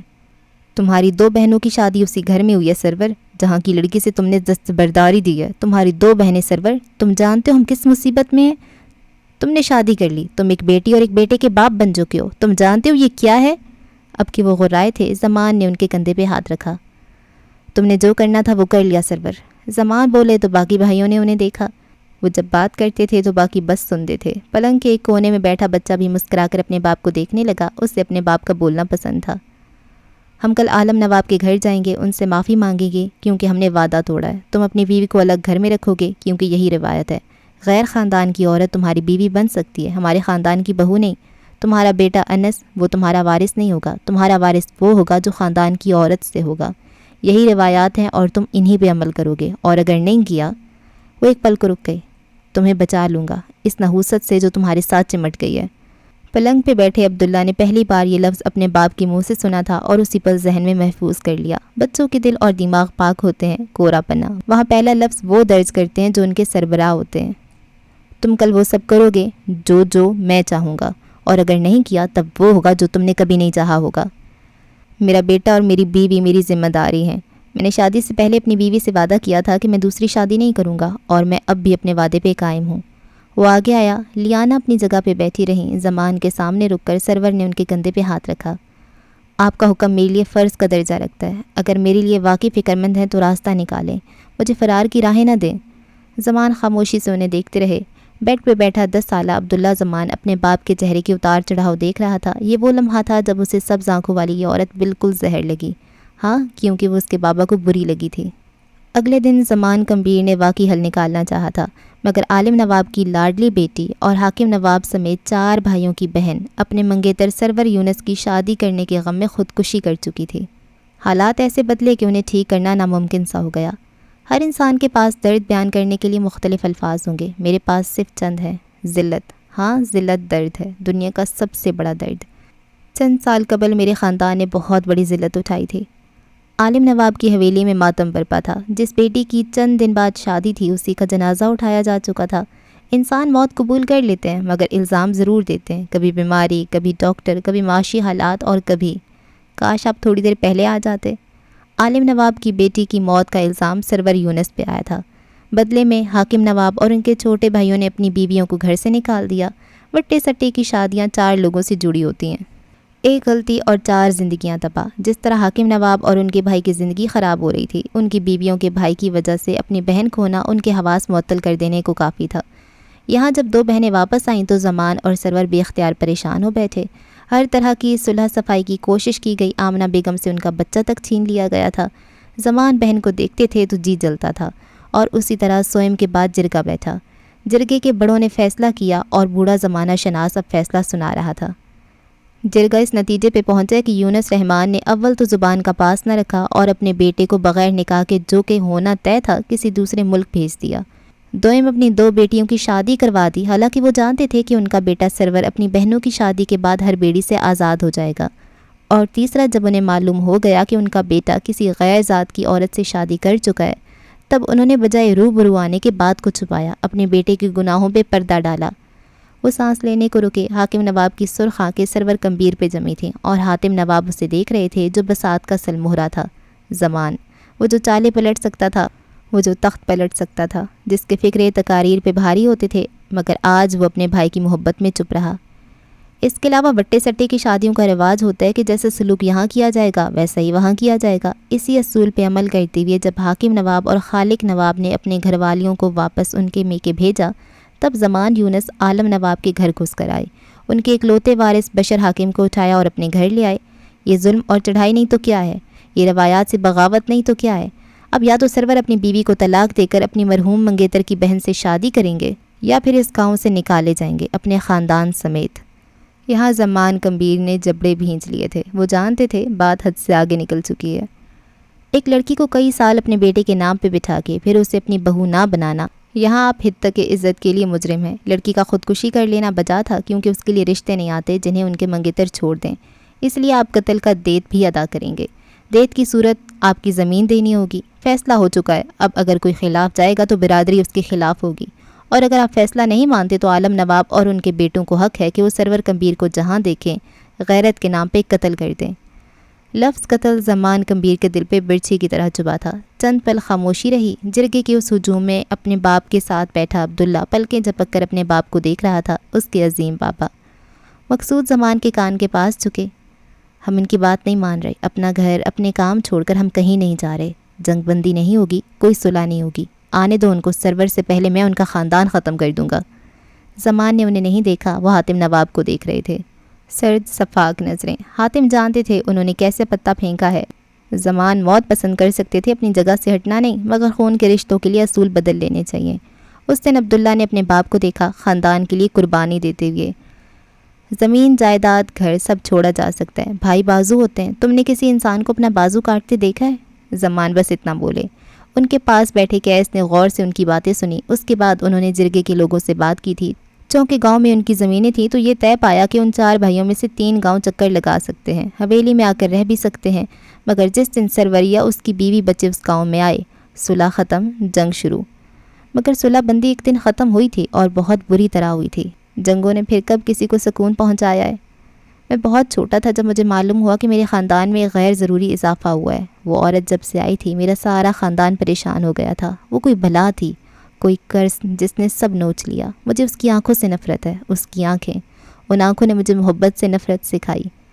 حویلی کی ساری بتیاں بجھا دی گئی تھیں، ہر جانب سکوت تھا۔ کل حویلی کے باسی اسلام آباد کو کوچ کرنے والے تھے۔ اپنا گھر چھوڑنا ہر انسان کے لیے ایک مشکل مرحلہ ہوتا ہے۔ ساری حویلی لتاڑ کر چھت پہ آؤ تو لکڑی کے تخت پہ زمان بیٹھے تھے۔ سیاہ رات میں بس ان کا سفید لباس تھا جو امید دیتا تھا۔ آسمان کو تکتے ہوئے وہ سگار کے کش لے رہے تھے۔ کیس ان کے قریب بیٹھا تھا، عقیدت سے انہیں دیکھتا ہوا۔ زمان نے اپنی شال کا ایک پلو اس کے کندھوں پہ گرا رکھا تھا۔ آپ اداس ہیں بابا؟ اس نے احترام سے پوچھا۔ اپنے باپ کے سامنے وہ ایک معتقد مرید کی طرح تھا۔ ہم کل شفٹ ہو رہے ہیں، آپ اس لیے اداس ہیں؟ زمان نے گہری سانس لی، دھوئیں کا مرغولا ہوا میں چھوڑا۔ چاند کی روشنی ان کے چہرے پہ پڑ رہی تھی۔ ایک غلط عورت، ایک غلط انتخاب اور ایک ذرا سی بغاوت، اور دیکھو ہم کہاں آ گئے۔ انہوں نے شکستگی سے اپنا سر بیٹے کے کندھے پہ رکھا۔ اس کا کندھا جھکنے لگا مگر وہ مضبوطی سے بیٹھا تھا۔ ایک عورت نے ہمارا خاندان تباہ کر دیا۔ یہ صرف گھر چھوڑنا نہیں ہے عبداللہ، میں صرف حویلی نہیں چھوڑ رہا، میں میدان چھوڑ رہا ہوں۔ مجھے افسوس نہیں ہے، میں بے بس ہوں۔ میں نے اپنی زندگی میں کسی سے اتنی نفرت نہیں کی جتنی نفرت مجھے اس کی سبز آنکھوں سے ہے۔ وہ رک گئے، گہری سانس بھری۔ کیس خاموشی سے اپنے باپ کو سنتا رہا۔ تم میرے بعد روایات کا پاس رکھنا اور رکھوانا۔ میں نے خاندان جوڑا ہے، تم بھی جوڑنا۔ تم میرے بعد میرے جتنے ذمہ دار ہوگے، تم ہوگے نا عبداللہ؟ کیس نے اس بات میں سر ہلایا اور سگار نرمی سے ان کی انگلیوں سے آزاد کیا۔ آپ کو اس عورت سے اتنی نفرت کیوں ہے بابا؟ اور اگر ہے تو اس کے باوجود آپ انس اور اس کی ماں کے ساتھ اچھے کیوں ہیں؟ انہوں نے سر نہ اٹھایا۔ کیونکہ میں خاندان جوڑ رہا ہوں۔ میرے بھائی سے غلطی ہوئی ہے مگر میں اس کی حفاظت کروں گا۔ بڑے بھائی اسی طرح کرتے ہیں۔ تم بھی حفاظت کرنا عبداللہ، انس کی حفاظت، مستقیم کی حفاظت، میرا کی حفاظت۔ تم کرو گے نا؟ انہوں نے سر اٹھا کر کیس کی آنکھوں میں جھانکا۔ اس نے اس بات میں سر ہلا دیا۔ تھوڑی دیر بعد سیڑھیوں سے اتر کر نیچے کی طرف جاتے ہوئے اسے ایک سبز آنکھوں والا بچہ ملا۔ وہ تیز تیز قدم لیتا اوپر کی طرف جا رہا تھا۔ کیس کو دیکھ کر رکا، آنکھوں میں اشتیاق ابھرا۔ تو میرے ساتھ باغ کی طرف چلو گے؟ سب کہہ رہے مجھے نہیں جانا چاہیے کیونکہ وہاں خطرہ ہے۔ وہ اچھی خاصی بلوچی بول رہا تھا۔ کیس نے ایک نظر غور سے اسے دیکھا، پھر اس کی آنکھوں کو، اور پھر مسکرا کر اس کے کندھے پہ ہاتھ رکھا۔ تم میرے بھائی ہو، کسی سے ڈرنے کی ضرورت نہیں ہے، تم ہر جگہ جا سکتے ہو مگر میرے ساتھ۔ وہ اپنے باپ سے سیکھ رہا تھا۔ بچے بڑوں سے ہی سیکھتے ہیں، پھر چاہے نفرت سکھاؤ چاہے محبت۔ کچھ چیزیں فکس ہوتی ہیں، کچھ حدود مقرر ہوتی ہیں۔ حدود 2 لوگوں کے درمیان طے پاتی ہیں، دونوں اس کی نزاکت، اس کی دہشت سے واقف ہوتے ہیں۔ تیسرے نے ہمیشہ نقصان کیا ہے مگر میرے خاندان کے معاملے میں تیسرے نے صرف نقصان نہیں کیا، اس نے ہمیں برباد کیا۔ کچھ سال بہت پرسکون تھے۔ عالم نواب کے بیٹے خاموش رہے اور یونس رحمان گاؤں چھوڑ کر اسلام آباد جا بسے تھے۔ گھر کی جدائی راس نہ آ سکی اور وہ چند ہی ماہ میں جہان فانی سے کوچ کر گئے۔ زمان ہر ہفتے 10 دن بعد حویلی چکر لگاتے تھے اور عبداللہ کو ساتھ لاتے تھے۔ وہ دونوں جب زمینوں کا چکر لگاتے تھے اور دور سے کہیں عالم نواب کی حویلی دیکھتے تھے تب زمان یونس اسے دیکھ کر مسکراتے تھے۔ عبداللہ جھینپ بھی جاتا، پہلو بھی بدلتا، اور کئی بار زمان نے دیکھا تھا، انہوں نے دیکھا کہ عبداللہ زمان ٹھہر کر حویلی کو دیکھتا ہے، حالانکہ یہاں سے دھندلی نظر آتی ہے، حالانکہ مسائل تھے، مگر اس کی آنکھیں اس منظر کو دیکھنے کی عادی ہو گئی تھیں۔ آپ نے اسے دیکھا ہے بابا؟ ایک دن اپنی زمینوں پہ چکر لگاتے ہوئے 17 سالہ کیس نے سوال کیا تھا۔ زمان مسکرا دیے تھے، وہ بس کیس کے سامنے مسکراتے تھے۔ کسے دیکھا ہے؟ وہ انجان بنے۔ وہی جسے میں اپنی حویلی میں لاؤں گا؟ وہ اتنے اعتماد سے بولا کہ زمان کو رکنا پڑا۔ ٹھہر کر کیس کی آنکھوں میں دیکھا، وہ بھی سنجیدگی سے اپنے باپ کی آنکھوں میں دیکھ رہا تھا۔ اسے اس حویلی میں لانے سے پہلے وہ حساب پورے کرنا جو ان کی طرف باقی ہیں۔ حاکم نے جو کیا ہے اسے یاد رکھنا۔ حاکم نے نکاح کے بعد 3 سال رخصتی نہیں کروائی تھی، اور اس کے بعد جب بشر پیدا ہوا 6 ماہ بعد بیوی کو گھر سے نکال دیا اور بیٹا چھین لیا۔ اس کے بعد بھی جو کچھ ہوا مجھے سب یاد ہے بابا۔ سرور چچا کی شادی کے وقت بھی انہوں نے میری پھپھو کو رلایا تھا، ہمیں اپنے آگے جھکایا، اپنی بیٹی کے لیے وہ بھی جھکیں گے۔ عبداللہ کو سارے انتقام یاد ہیں۔ اس نے باپ کو مان دیا۔ زمان اس کا کندھا تھپک کر آگے چلنے لگے۔ وہ خوبصورت ہے مگر زبان کی تیز ہے۔ چلتے چلتے انہوں نے سرسری سا ذکر کیا۔ کون خوبصورت ہے؟ وہ لاپرواہی سے بولا۔ وہی جسے اس حویلی میں لاؤ گے، تمہاری ملکہ۔ وہ پہلو بدل کر رہ گیا۔ بابا بہت بے باک تھے، استغفار۔ کچھ حادثے آپ کو تباہ کر دیتے ہیں، ایک ذرا سی بھول، ایک ذرا سی کوتاہی اور سب ختم۔ اس دن سب ختم ہو گیا تھا۔ اگلے کچھ دنوں بعد عید تھی اور انہی دنوں کچھ ہوا تھا، کچھ جو نہیں ہونا چاہیے تھا۔ عید کے دن یونس کے تمام بیٹے ماں سوائے سرور کمبیر کے اپنی حویلی جمع ہونے والے تھے۔ گاڑیاں تیار کھڑی تھیں، سارے گھر والے باری باری اپنی سیٹ سنبھال رہے تھے۔ پلر کی اوٹ میں سبز آنکھوں والا لڑکا کھڑا تھا، ساتھ اس کی ماں اور کیس۔ تم نے کہا تھا عبداللہ تم جہاں جاؤ گے مجھے لے جاؤ گے، اب تم مجھے چھوڑ کر جا رہے ہو، ہر ہفتے جاتے ہو۔ اس کی آنکھیں بھری ہوئی تھیں، ہر بچے کی طرح وہ بھی اپنی خاندان کے ساتھ آؤٹنگ پہ جانا چاہتا تھا۔ انس ہم تمہارے بابا کے ساتھ مری چلے جائیں گے نا؟ ماں نے بچے کو پہلانے کی کوشش کی مگر وہ کیس کو دیکھتا رہا۔ 12 سالہ مہدی بس اسے ہی دیکھتا رہا۔ کیس گھٹنوں کے بل اس کے قریب بیٹھا، اس کی آنکھیں نرم تھیں، اس لڑکے کے ساتھ وہ سخت نہیں ہوتا تھا۔ تم وہاں نہیں جا سکتے، وہاں خطرہ ہے، لیکن تم ہمیشہ کہتے ہو تم میرے بھائی ہو اور میں اپنے بھائی کے ساتھ ہر جگہ جا سکتا ہوں۔ آج وہ ضد کر رہا تھا۔ کیس نے گہری سانس لی اور اٹھ کھڑا ہوا۔ بغیر جواب دیے وہ آگے بڑھنے لگا جب اس کے قدم زنجیر ہوئے۔ تم میرے بھائی نہیں ہو، اگر ہوتے تو مجھے ساتھ لے جاتے، تم مستقیم سے زیادہ پیار کرتے ہو، ہے نا؟ وہ تنفر سے کہہ رہا تھا۔ کیس رک سا گیا۔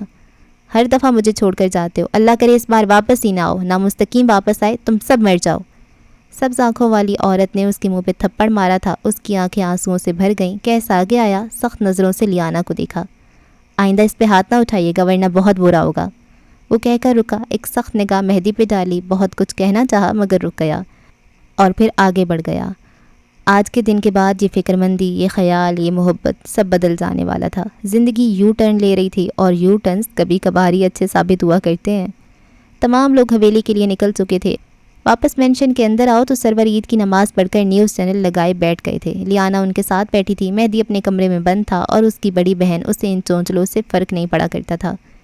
ہم نے شادی کی ہے سرور، کوئی گناہ نہیں۔ میرا شوٹ پروجیکٹ صرف اسی لیے رکا ہوا ہے کیونکہ مجھے تمہاری حویلی سے کچھ تصاویر چاہیے۔ میرا بیٹا احساس کمتری کا شکار ہو رہا ہے، اس کے سارے کزنس ایک جگہ جا سکتے ہیں تو وہ کیوں نہیں؟ کیونکہ وہ اسی خاندان کا حصہ ہے، مگر ہمارا بیٹا مختلف ہے۔ میرا بھی تو رہ رہی ہے نا؟ میرا کا معاملہ مختلف ہے، عبداللہ ہر وقت اس کے ساتھ رہتا ہے، وہ جھنجھلائیں۔ سرور نے ریموٹ رکھا اور اٹھ کھڑی ہوئے۔ جہاں جانا ہے جاؤ، میرا دماغ خراب مت کرو۔ 1000 دفعہ تم سے کہا تھا، جب تم انگلینڈ میں تھی تب اس چینل کے ساتھ جڑے رہنا ٹھیک تھا، مگر بس کر دو۔ اور اس پورے ملک میں صرف ایک حویلی نہیں ہے، ثقافت دکھانی ہے نا، ایک ڈاکومنٹری تو ہے، کہیں بھی بنا لو۔ بیزاری سے کہتے وہ اٹھ کر چلے گئے۔ خالی ویران مینشن میں یہاں سے وہاں گھومتے جب وہ تھک گئیں اور اپنے باس کی کال پہ جب انہیں باتیں سننے کو ملیں، تب انہوں نے مہدی کے کمرے کا رخ کیا۔ وہ بیڈ پہ کروٹ کے بل لیٹا تھا۔ لیانا کے دل کو کچھ ہوا تھا۔ کئی بار ان کا بیٹا اپنے باقی کزنس کی طرح خود کو نارمل نہیں سمجھتا تھا اور وہ ضدی بدتمیز ہوتا جا رہا تھا۔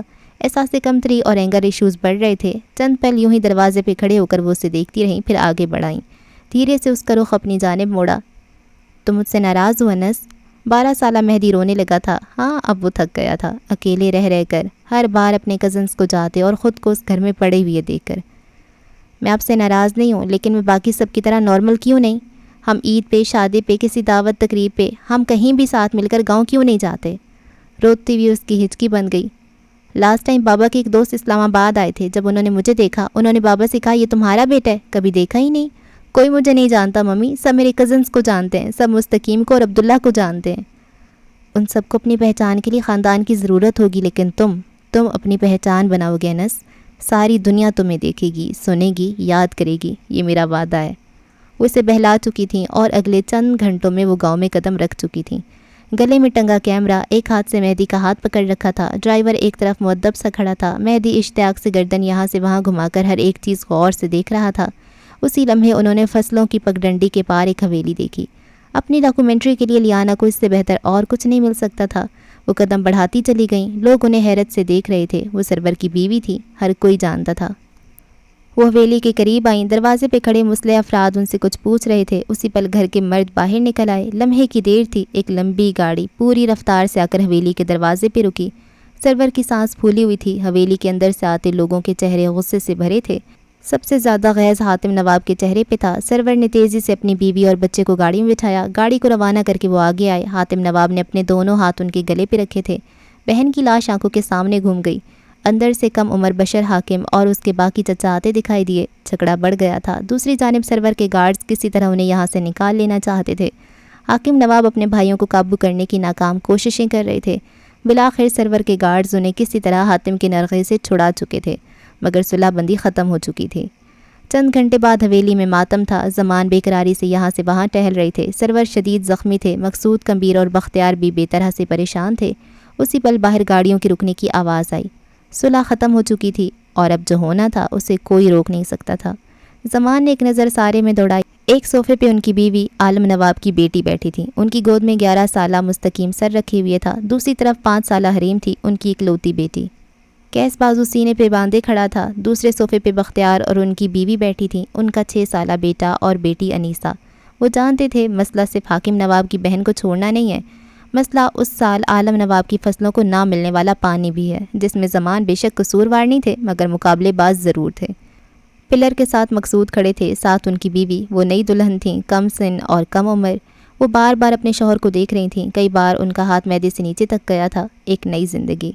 مقصود کو رہ رہ کر غصہ بھی آ رہا تھا۔ وہ جانتے تھے بات صرف سرور کے یہاں آنے کی نہیں ہے، بات الیکشن کے ہار کی ہے۔ جب سے بختیار نے حاتم کے سامنے MNA کا الیکشن جیتا تھا، تب سے ان کے تنفر کا گراف بڑھ گیا تھا۔ میں تم سب کا بڑا ہوں اور میں تم سب کو حکم دیتا ہوں یہاں سے جاؤ، بچے اور عورتیں اسلام آباد چھوڑ کر آؤ۔ ہم بھاگ نہیں رہے، ہم پنچایت کا مقابلہ بھی کریں گے۔ گھر کے سارے مرد کل صبح واپس آئیں گے، تب تک میں یہاں ہوں، اسی حویلی میں۔ ان کی آواز ڈھارس دیتی تھی، ان کا پورے قد کے ساتھ کھڑا ہونا سہارا دیتا تھا۔ میں یہاں سے کہیں نہیں جا رہا۔ حاتم اور ذوالفقار زمین اور الیکشن کا غصہ نکال رہے ہیں، بہن پہ آنے والی غیرت نہیں۔ مقصود راضی نہ ہوئے۔ میرے بھائیوں سے مجھے بات کرنے دے، میں معاملہ سلجھا لوں گی۔ زمان کی بیوی زینب حاکم بولی تھیں، میں نہ ان سے کوئی بھیک مانگوں گی نہ صفائی دوں گی، مجھے بات کرنے دے زمان۔ وہ اٹھی ہوئی گردن اور آنکھوں کا اعتماد، وہ اس گھر کی سربراہ کی بیوی تھیں۔ زمان نے سر ہلا دیا۔ کیس آگے آیا اور اپنی ماں کے ساتھ آگے بڑھایا۔ اب کیا عورتیں ہمارے مسائل حل کریں گی؟ کیا ہم اتنے بغیرت ہو گئے ہیں؟ مقصود کا غصہ عود کر آیا تھا۔ وہ عورت میری بیوی ہے، اول تو تمیز سے بات کرو، دوئم اسے بات کرنے دو، ناکام لوٹے گی۔ وہ کہہ کر پلٹے اور باہر نکل گئے۔ انہیں اپنے خاندان کی حفاظت کرنی تھی، یہ ان کی ذمہ داری تھی۔ کچھ چیزیں فکسڈ ہوتی ہیں، ان کو بدلنا ہمارے اختیار میں نہیں ہوتا، جیسے اس روز کچھ بھی میرے اختیار میں نہیں تھا۔ ایک وائب تھی جو میرے دل کو جکڑ رہی تھی، اتنی زور سے کہ سانس بند ہونے لگے، اور اگلے چند لمحات میں کئی سانس سے بند ہوئیں۔ تم یہاں کیا کرنے آئے ہو حاتم؟ یہ گھر میرے شوہر کا ہے، میرا ہے، میں تمہاری بڑی بہن ہوں۔ تمہیں غیرت نہیں آتی؟ اب تم میرے بچوں کے دشمن بنو گے۔ حویلی کے داخلی دروازے پہ کھڑی وہ عورت اپنے بھائی کو سخت نظروں سے دیکھ رہی تھی، ساتھ کیس کھڑا تھا، چوکنا اور محتاط سا۔ تمہیں خبردار کرنے آیا ہوں، صرف میں نہیں، صرف ہم بھائی نہیں، ساری برادری زمان کے خلاف ہے۔ اس نے فیصلے کی بے حرمتی کی اور سرور نے جو کیا ہے اس کی تعداد کرنا مشکل ہے۔ کسی کو کوئی نقصان نہیں ہوگا، لیکن ہم سرور کو مارے بغیر نہیں جائیں گے۔ میں چاہتا ہوں تم جاؤ، اپنے بچوں کو یہاں سے لے جاؤ، تاکہ تم میرے شوہر کو مار سکو۔ وہ تنفر سے بولیں۔ کیس نے ایک جھٹکے سے گردن اٹھائی۔ حاتم نے پہلو بدلا۔ کیس نے آگے بڑھ کر ان کا گریبان پکڑا تھا۔ میرے بابا کو ہاتھ بھی لگایا تو مجھ سے برا کوئی نہیں ہوگا۔ حاتم کی آنکھیں نرم رہیں، دھیرے سے بے حد نرمی سے اس کا ہاتھ ہٹایا، یوں جیسے اس لڑکے سے بے حد عقیدت اور محبت ہو۔ تمہیں کچھ نہیں ہونے دوں گا، یاد رکھنا۔ وہ کہہ کر چند لمحے اپنی بہن کو دیکھتے رہے۔ بسات بچ چکی ہے، اس مہرے کو ہارنا ہوگا جو بازی پلٹ رہا ہے۔ سرگوشی کی صورت الفاظ ادا کیے، پھر رکے نہیں، تیز تیز ڈگ بھرتے وہاں سے چلے گئے۔ حویلی کے اوپری حصے کی طرف آؤ تو کئی گاڑیاں قطار میں کھڑی تھیں۔ زمان کمبیر باری باری ہر ایک کو اندر بٹھا رہے تھے۔ کیس کو گاڑی میں بٹھانے سے پہلے اس کا ہاتھ پکڑا تھا۔ وہ تذبذب لگتا تھا، وہ جانا نہیں چاہتا تھا۔ تم اس وقت صرف عبداللہ نہیں، تم زمان بھی ہو۔ یہ جو کچھ بھی ہوا ہے اس سبز قدم عورت کی وجہ سے ہوا ہے، یاد رکھنا، مگر میں اسے ٹھیک کر دوں گا۔ میں آپ کو چھوڑ کر نہیں جاؤں گا بابا، اس نے ضد کی۔ زمان نے اس کے ہاتھ سختی سے پکڑے۔ تم عبداللہ، تم محل کا سب سے مضبوط ستون ہو، تم نہیں گر سکتے۔ آج اگر میں نہ رہوں تو اپنا خاندان جوڑنا، چاہے کسی سے کتنی بھی نفرت ہو، تم انہیں نہیں چھوڑو گے، وعدہ کرو عبداللہ۔ اس نے شکستگی سے گردن جھکا دی۔ گاڑیاں تیز رفتاری سے آگے کو بڑھ رہی تھیں جب اچانک سے ہونے والی فائرنگ سے گاڑیوں کے شیشے ایک چھناکے سے ٹوٹے۔ یہ آواز، عبداللہ کے لیے ساری دنیا اس آواز کے بعد بدلی تھی۔ اسی آواز کی وجہ سے وہ مستقبل میں کئی سال فوبک اور ذہنی مریض رہنے والا تھا۔ اس وقت اسے اس آواز نے جما دیا تھا، مستقبل میں بھی یہی ہونا تھا۔ ایک شیشے کا ٹوٹنا، کسی آواز کا گرنا، کوئی گولی کی آواز، یہ ساری آوازیں اس کی عقل پہ پردے ڈال دیتی تھیں، اس کے جسم کی ہر حرکت کو جامد کر دیتی تھیں۔ زمان کو لگا تھا وہ لوگ حویلی پہ حملہ کریں گے، مگر بازی پلٹ گئی تھی۔ حملہ سڑک پہ چلتی گاڑیوں پہ ہوا تھا۔ سرور جس گاڑی میں تھے، گولیاں مار کر اس کے ٹائر برسٹ کر دیے گئے۔ گاڑی بری طرح سے توازن کھو بیٹھی اور لڑکتی ہوئی سڑک پہ دور جا گری۔ پیچھے سے آتی دونوں گاڑیوں کا راستہ بلاک ہوا اور باقی دونوں گاڑیاں بھی الٹ کر گر گئیں۔ برادری کے کئی مرد تھے جن کو بھڑکا کر لایا گیا تھا۔ گاڑیوں سے نکلتے پیٹرول سے آگ بھڑک اٹھی تھی اور گاڑیاں جلنے لگی تھیں۔ انسانی چیخوں اور کراہوں کی آواز دل دہلا رہی تھی۔ ایک گاڑی، بس ایک گاڑی تھی جو آگ سے محفوظ رہی، وہ کیس کی گاڑی تھی، وہ جس کی اوپری سیٹ پہ بختیار تھے، مہدی تھا، انیسہ تھی اور مقصود تھے۔ سڑک پہ چلتی گاڑیوں سے لپکتے شعلے، انسانی جسم کے جلنے کی آہیں، کیس اس منظر کو مرنے تک نہ بھول سکتا تھا۔ یہ وہ دن تھا جب اسے آوازوں سے خوف آیا تھا، جب اس کے ٹراما کا آغاز ہوا تھا۔ وہ گاڑی کے اندر پھنسا ہوا تھا، آدھا دھڑ اندر آدھا باہر۔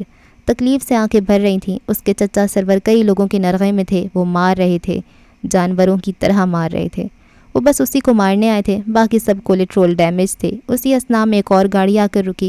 گاڑی زمان کی تھی۔ زمان کے ہاتھ میں 2 پستول تھے۔ اترتے ہی برق رفتاری سے دونوں فائر کھول دیے۔ کئی لوگ بے سانس ہو کر گرے، مگر زندگی نے انہیں بھی زیادہ مہلت دے کر نہ بھیجا تھا۔ حاتم نواب کا خنجر جس لمحے سرور کے سینے میں پیوست ہوا، زمان کے حوصلے جواب دے گئے۔ آگے بڑھ کر اپنے بھائی کو بچانا چاہا، مگر پیٹھ پہ گولیاں ماری گئیں۔ ایک غلطی، صرف ایک غلطی کی سزا کیس اور اس کا سارا خاندان ساری زندگی بھگتنے والا تھا۔ ماضی ایک چھناکے سے ٹوٹ کر ختم ہوا۔ حال میں واپس آؤ تو زینیا اس کی مبہم باتیں نہ سمجھ سکی تھی، مگر وہ اس کے پاس بیٹھی تھی۔ اس کا ایک ہاتھ کیس نے پکڑ رکھا تھا، جیسے کوئی خوف زدہ انسان۔ ایک جھماکے سے ماضی کے فلیش بیکس ختم ہوئے تو اس نے زینیا کا ہاتھ چھوڑ دیا۔ ایک قفس سا تھا جو ٹوٹا تھا۔ کیس کا دل ہلکا ہوا، ہوا سے بھی زیادہ ہلکا، مگر زینیا کے دل پہ ڈھیر سارا بوجھ آن پڑا۔ آخر ان مبہم باتوں کا مطلب کیا تھا؟ اسی پل حدیبیہ اندر آتی دکھائی دی۔ وہ ازحد پریشان لگتی تھی۔ اس نے میز پہ رکھی دوائیاں اٹھا کر پاس رکھے بیگ میں ڈالیں۔ وہ زینیا کا بیگ تھا۔ ان سب کو ڈسٹ بن سے بھی دور رکھنا، گھر جاتی ہوئے کہیں پھینک دینا، اوکے؟ کسی ورکر کی نظر ان پہ نہیں پڑنی چاہیے۔ زینیا نے اس بات میں سر ہلاتے ہوئے اپنا کیمرہ بھی بیگ میں ڈالا۔ حدیبیہ نے زینیا کو باہر بھیجا، وہ بھی اٹھ کھڑی ہوئی۔ قسم کی راہداریوں میں چلتے ہوئے اسے اپنے پیر، دل اور ذہن بھاری محسوس ہوا، بے حد بھاری۔ اسلام آباد واپس آئے زینیا کو 2 دن ہو چکے تھے۔ سوری لیکن نو سوری، مگر شیزل کو اس سفر سے نئے آئیڈیاز مل گئے تھے۔ ان 2 دنوں میں ان کے درمیان کوئی خاص بات گو کہ نہ ہوئی تھی، مگر آج آفس سے واپسی پہ جو خبر شیزل کو سننے کو ملی تھی وہ اس کا پارا ہائی کرنے کے لیے کافی تھی۔ زینیا حاکم نے اپنی روم میٹ چینج کروانے کی درخواست کی تھی۔ شیزل کو اول تو غصہ آیا، وہ تن فن کرتی اپنے کمرے میں آئی تھی۔ زینیا گیلے بالوں میں برش گھما رہی تھی، چہرہ سپاٹ تھا۔ تم مجھے اگنور کری ہو زینیا حاکم، میں وجہ جاننا چاہتی ہوں۔ بازو سینے پہ باندھے مناسب لہجے میں سوال کیا۔ اچھا، کیا میں نے واقعی ایسا کیا ہے؟ وہ انجان بنی۔ شیزل آگے آئی۔ میں اسٹریٹ فارورڈ ہوں، میں تم سے جواب مانگ رہی ہوں، مجھے صاف صاف بتاؤ یہ کیا ہے؟ تم روم میٹ بدلنا چاہتی ہو، لیکن جہاں تک مجھے یاد پڑتا ہے اس کمرے میں مجھے لانے والی بھی تم تھیں۔ غلطی ہو گئی ہے، اب فکس کر رہی ہوں، مجھے اپنی کمفرٹ پلیس میں کسی کو نہیں لانا چاہیے تھا۔ شیزل غصے سے کچھ کہتی کہ یکدم وہ ٹھٹک کر رکی۔ زینیا کے الفاظ ماضی سے جوڑے اور پھر وہ شل سی رہ گئی۔ غصہ جہاں کی طرح بیٹھ بھی گیا تھا۔ اپنی کمزوریوں کے پیچھے چھپتے ایک بسمل پہ کیسا غصہ؟ تم وہی کر رہی ہو نا جو تم نے الماس کے ساتھ کیا تھا؟ زینیا متحرک ہاتھ ایک پل کو تھم گئے۔ تم نے ایک کمزور لمحے کی زد میں مجھے اپنے ڈھیر سارے راز دے دیے، اور اب تم میرے ساتھ وہی کر رہی ہو جو تم نے پہلے کیا۔ تم انسیکیورٹی کے قفس میں ہو، اپنے ساتھ ظلم کیوں کر رہی ہو؟ زینیا چند لمحے اسے دیکھتی رہی۔ مجھے نہیں پتا تم کس بارے میں بات کر رہی ہو، ایک کمرہ چینج کروانا اتنی بڑی بات تو نہیں۔ تم جانتی ہو زینیا، تم مجھے چھوڑ دو گی تو شاید مجھے تھوڑا بہت دکھ ہو، لیکن میں لوگوں کے ساتھ اٹیچ نہیں ہوتی، تمہارے فیس سے بھی نکل آؤں گی، مگر تمہیں ان سب چیزوں سے نکلنے کے لیے ابھی سے کوشش کرنی ہوگی۔ کب تک لوگوں کو اس طرح چھوڑتی رہو گی تم ایک انسان ہو اور انسانوں کے راز ہوتے ہیں۔ تم ایک انسان ہو اور انسان کمزور پڑ سکتا ہے، رو سکتا ہے، گر بھی سکتا ہے۔ تم ٹوٹی، گری، پھر سنبھل کر اٹھ کھڑی ہوئی، اور اس دوران اگر کسی نے تمہیں سہارا دے کر کھڑا کیا تو اس میں کچھ غلط نہیں ہے، مگر میں تمہیں اپنی طرف واپس نہیں بلاؤں گی، کیونکہ میرا آنر اس بات کی اجازت نہیں دیتا۔ تمہیں اگر یہ لگتا ہے کہ مجھ سے فاصلہ بنا لوگی تو تمہارے راز محفوظ رہیں گے تو تم غلط ہو۔ راز تب فاش ہوتے ہیں جب 2 لوگ الگ ہوتے ہیں، لیکن ایک بار پھر میرا وقار اس بات کی اجازت نہیں دیتا کہ میں ہماری بات محفل میں کروں۔ تم میرے لیے اتنی فکر مند کیوں ہو؟ ایک روم میٹ کے چلے جانے سے کوئی طوفان نہیں آ جائے گا؟ زینیا نے ایک بار پھر نارمل ہونا چاہا۔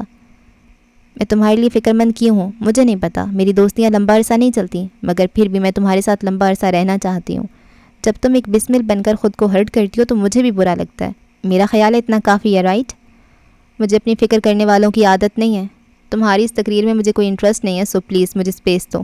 شور مس زینیا حاکم، سرد لہجے میں کہتی وہ باتھ روم کی جانب بڑھ گئی۔ اس کے جانے کے بعد زینیا کے چہرے کا رنگ بدلا تھا۔ وہ ہرٹ نظر آتی تھی، لیکن اس کا ایک ڈیفنس میکانزم تھا، اسے توڑا نہیں جا سکتا تھا۔ اسی تاریک رات میں اسلام آباد سے گوادر کا سفر پلک جھپکتے ہوئے کرو اور حاکم نواب کے گھر میں قدم دھرو تو صحن میں رکھی چارپائی پہ کوئی ادھیڑ عمر مرد بیٹھا تھا۔ سامنے چائے کا مگ رکھا تھا جو بھاپ اڑاتے اب ٹھنڈا برف ہو چکا تھا۔ داخلی دروازے سے اندر آتا بشر انہیں دیکھ کر رکا، ہاتھ میں شاپر تھے جنہیں وہ کچن میں رکھنے گیا۔ واپس آیا تو حاکم اسی طرح بیٹھے تھے۔ بشر کو تشویش سی ہوئی، وہ ان کی طرف چلا آیا۔ آپ کے لیے روز لایا ہوں ابا، نکال کر آؤں؟ تابیداری سے پوچھا۔ حاکم نے نفی میں سر ہلا دیا۔ بشر دھیرے سے ان کے قریب بیٹھ گیا۔ آپ کے حویلی والے ٹھاٹ پورے نہیں کر سکتا، لیکن روز سے کام چلا لے نواب صاحب۔ حاکم ہنس پڑے۔ بشر کو دیکھا، وہ انہیں دیکھ کر مسکرا رہا تھا۔ باپ کا پردو، اتنے سال جب میں چاہتا تھا میرے بھائی میرے ساتھ اپنے تعلقات درست کر لیں، تب کچھ نہ ہو سکا، اور آج انہوں نے بولنے سے وقفہ لیا۔ آج جب میں یہاں اس ڈربے میں اپنی جگہ بنا چکا ہوں تو وہ سب کہتے ہیں واپس آ جاؤ۔ آپ کیا چاہتے ہیں ابا؟ جو آپ چاہیں گے وہی ہوگا۔ وہ ہمیشہ کی طرح باپ کی طرف تھا۔ میں ماضی نہیں بھول سکتا۔ عالم نواب کی حویلی میں آج جشن سا تھا۔ سرور یونس اور زمان یونس کے جنازے اٹھائے جانے تھے، اور یہاں اس حویلی میں کسی کو کوئی فرق نہیں پڑتا تھا سوائے دو عورتوں کے، آمنہ اور زرمینہ، قیس کی دو پھپھو۔ ان کے دو بھائی اب اس دنیا میں نہ رہے تھے۔ خبر ملی تھی کہ آدھا خاندان جان گنوا چکا ہے۔ ان دونوں کو بھی آج ایک ساتھ گھر سے نکالا جا رہا تھا، ہمیشہ کے لیے۔ حاکم نواب کے کمرے میں جاؤ تو وہ بیڈ کے ایک کونے پہ ٹکے بیٹھے تھے، چہرے پہ ان کے بھی اضطراب تھا۔ ایک طرف فرش پہ بیٹھی آمنہ زاروں کی طرح رو رہی تھیں۔ میں نے حویلی کو 2 وارث دیے، کیا میرا اتنا حق بھی نہیں ہے کہ میں آخری بار اپنے بھائیوں کے چہرے دیکھ لوں؟ وہیں بھیج رہے ہیں تمہیں، اب ہمیشہ وہیں رہنا۔ زرمینہ بھی تو ان کی بہن ہے، لیکن مجال ہے جو اس کے منہ سے لفظ نکلا ہو۔ وہ بیزار ہوئے۔ آج تک خود بیوی کی عزت کی نہ کبھی کروائی تھی۔ میں یہاں سے کہیں نہیں جاؤں گی، یہ بات یاد رکھیے گا۔ میں 2 بیٹوں کی ماں ہوں، آپ کو لگتا ہے آپ مجھے ایسے نکال سکتے ہیں؟ وہ غم و رنج کی ملی جلی کیفیت سے بولی۔ حاکم نے سرد نظروں سے انہیں دیکھا۔ حویلی اپنے وارث کہیں جانے نہیں دے رہی، یہاں سے تم اکیلی جا رہی ہو، صرف اور صرف تم، تمہارے دونوں بیٹے اور بیٹیاں یہیں رہیں گے۔ آمنہ بیگم کے دل پہ جیسے کسی نے برچھی دے ماری ہو۔ وہ اپنی جگہ سے اٹھیں، دوپٹہ فرش پہ گر گیا، آنسو بہنا رک گئے۔ وہ ایک بار بشر کی جدائی سہ چکی تھیں، اب مر جاتی مگر یہ دکھ برداشت نہ کر پاتی۔ مجھ سے میرے بچے مت چھینے حاکم، ظلم نہ کریں، وہ آپ کی بھی اولاد ہے، میں آپ کی بیوی ہوں، آپ اتنے ظالم کیوں بن رہے ہیں؟ وہ ان کے سامنے کھڑی تھی۔ حاکم نے انہیں دیکھا اور پھر رخ پھیر لیا۔ مجھے روک لیں، میں آپ کو اپنا ہر حق معاف کرتی ہوں، میں ساری زندگی آپ کے لیے دعائیں کروں گی، میں کبھی ایک بار بھی شکایت نہیں کروں گی، خدا کے لیے مجھے یہاں روک لیں۔ حاکم سنی انسنی کرتے ہوئے اٹھے، ان کا ہاتھ پکڑا اور باہر لے جانے لگے۔ آپ کو زینی کی قسم ہے حاکم۔ یہاں حاکم نواب کی گرفت ڈھیلی پڑی، آنکھیں ایک پل کو عجیب سی ہوئیں، شاید نرم سی۔ اسی پل صرف ایک نام پہ وہ ہر مشکل سے لڑنے کو تیار ہو گئے تھے، صرف ایک نام پہ۔ ہر غم، ہر رنج، ہر مصیبت اولاد کے غم کے آگے چھوٹی ہو جاتی ہے۔ میرے لیے میری اولاد کا غم بھلانا ناممکنات میں سے ہے۔ آمنہ میری بیوی ہے اور وہ وہیں رہے گی جہاں میں رہوں گا۔ وہ تمام بھائیوں کے سامنے زندگی میں پہلی بار اپنی بیوی کے حق میں کھڑے ہوئے تھے۔ تمہارا دماغ خراب ہو گیا حاکم؟ اس بیوی کی حمایت کرو گے جسے آج تک 2 کوڑی کی اوقات میں رکھا تھا؟ اگر تم اسے اپنے ساتھ رکھو گے تو مقصود اور بختیار کسی بھی طرح دباؤ میں نہیں آئیں گے۔ تم جانتے بھی ہو وہ ہم پہ کیس کروا سکتے ہیں۔ حاکم پاگل مت بنو، جب یہاں سے ان کی 2 بہنیں وہاں جائیں گی تو ان پہ دباؤ پڑے گا اور یوں وہ جھک جائیں گے۔ تمہارا دماغ خراب ہے جو بنا بنایا کھیل بگاڑ رہے ہو۔ مختلف متعدد آوازیں تھیں، ان کے اپنوں کی، ان کے بھائیوں کی، مگر وہ اپنی بات پہ ڈٹے رہے۔ جہاں میں رہوں گا میری بیوی بھی وہیں رہے گی۔ تو بہتر ہے تم اس حویلی کو چھوڑ دو اور اپنی بیوی بچوں کو لے کر یہاں سے نکل جاؤ۔ حاکم نواب ایک لمحے کے لیے سن رہ گئے، بے یقینی سے چند پل اپنے باپ کو دیکھتے رہے، پھر بھائیوں کو دیکھا۔ زمان اور اس کے خاندان کے ساتھ جو کچھ ان کے بھائیوں نے کیا، حاکم ان کے کندھے سے کندھا ملائی کھڑے تھے۔ یہ وہ وقت تھا جب ان کے بھائیوں کو بھی کھڑا ہونا چاہیے تھا، مگر بھائی کچھ نہ بولے۔ جو حکم ابا، اسد کا نمونیا ذرا بہتر ہو جائے میں یہاں سے چلا جاؤں گا۔ تم آج اور ابھی جاؤ گے، یا تو آج اس گھر سے تمہاری بیوی جائے گی یا پھر تم اس کے ساتھ جاؤ گے۔ عالم نواب صفاقی کی حدود کو چھو رہے تھے۔ حاکم نواب نے سر ہلا دیا اور مڑ گئے۔ جاتے بھی ان کے ابا نے بشر کو روکنا چاہا تھا، مگر وہ اس عمر میں بھی باپ کا سہارا تھا اور ساتھ رہا۔ اگلے چند دنوں میں وہ کسی دوست کے توسط گوادر آ گئے تھے اور انہی دنوں ان کے بیٹے کو نمونیا شدت اختیار کر گیا۔ حاکم بے بسی سے اسے دیکھتے رہے، ان کے پاس جو کچھ تھا وہ لٹا چکے تھے، یہاں تک کہ ان کا بیٹا ان کی آنکھوں کے سامنے دم توڑ گیا۔ اس دن حاکم نواب کے اندر جذبات مر گئے تھے، یا شاید انہوں نے مار دیے۔ حال میں وہ دور کہیں خلاؤں میں دیکھ رہے تھے، کہتے ہوئے زبان تھک گئی تھی اور وہ خاموش ہو بیٹھے تھے۔ بشر کئی لمحے خاموشی سے انہیں دیکھتا رہا، پھر دھیرے سے بولا تھا، ظلم تو آپ سب نے بھی کیا تھا ابا، ایک ذرا سی غلطی پہ سارے کا سارا خاندان مار دینا کہاں کا انتقام ہے، کہاں کا انصاف؟ عبداللہ کا سارا خاندان آپ سب نے اس کی آنکھوں کے آگے مارا۔ حاکم نواب نے بشر کے چہرے کو دیکھا، وہ کئی حقائق سے ناواقف تھا۔ حقیقت مختلف ہے بشر. ہمیں خبر ملی تھی کہ زمان اپنے بھائی کو شہر سے باہر نکال رہا ہے اور جو گاڑیاں ساتھ ہیں ان سب گاڑیوں میں گارڈز ہیں. حالانکہ ان سب گاڑیوں میں خاندان تھا، زمان کا خاندان. بشر دم سادے اپنے باپ کو دیکھے گیا. یہ نہیں ہو سکتا تھا، یہ کیسے ہو گیا؟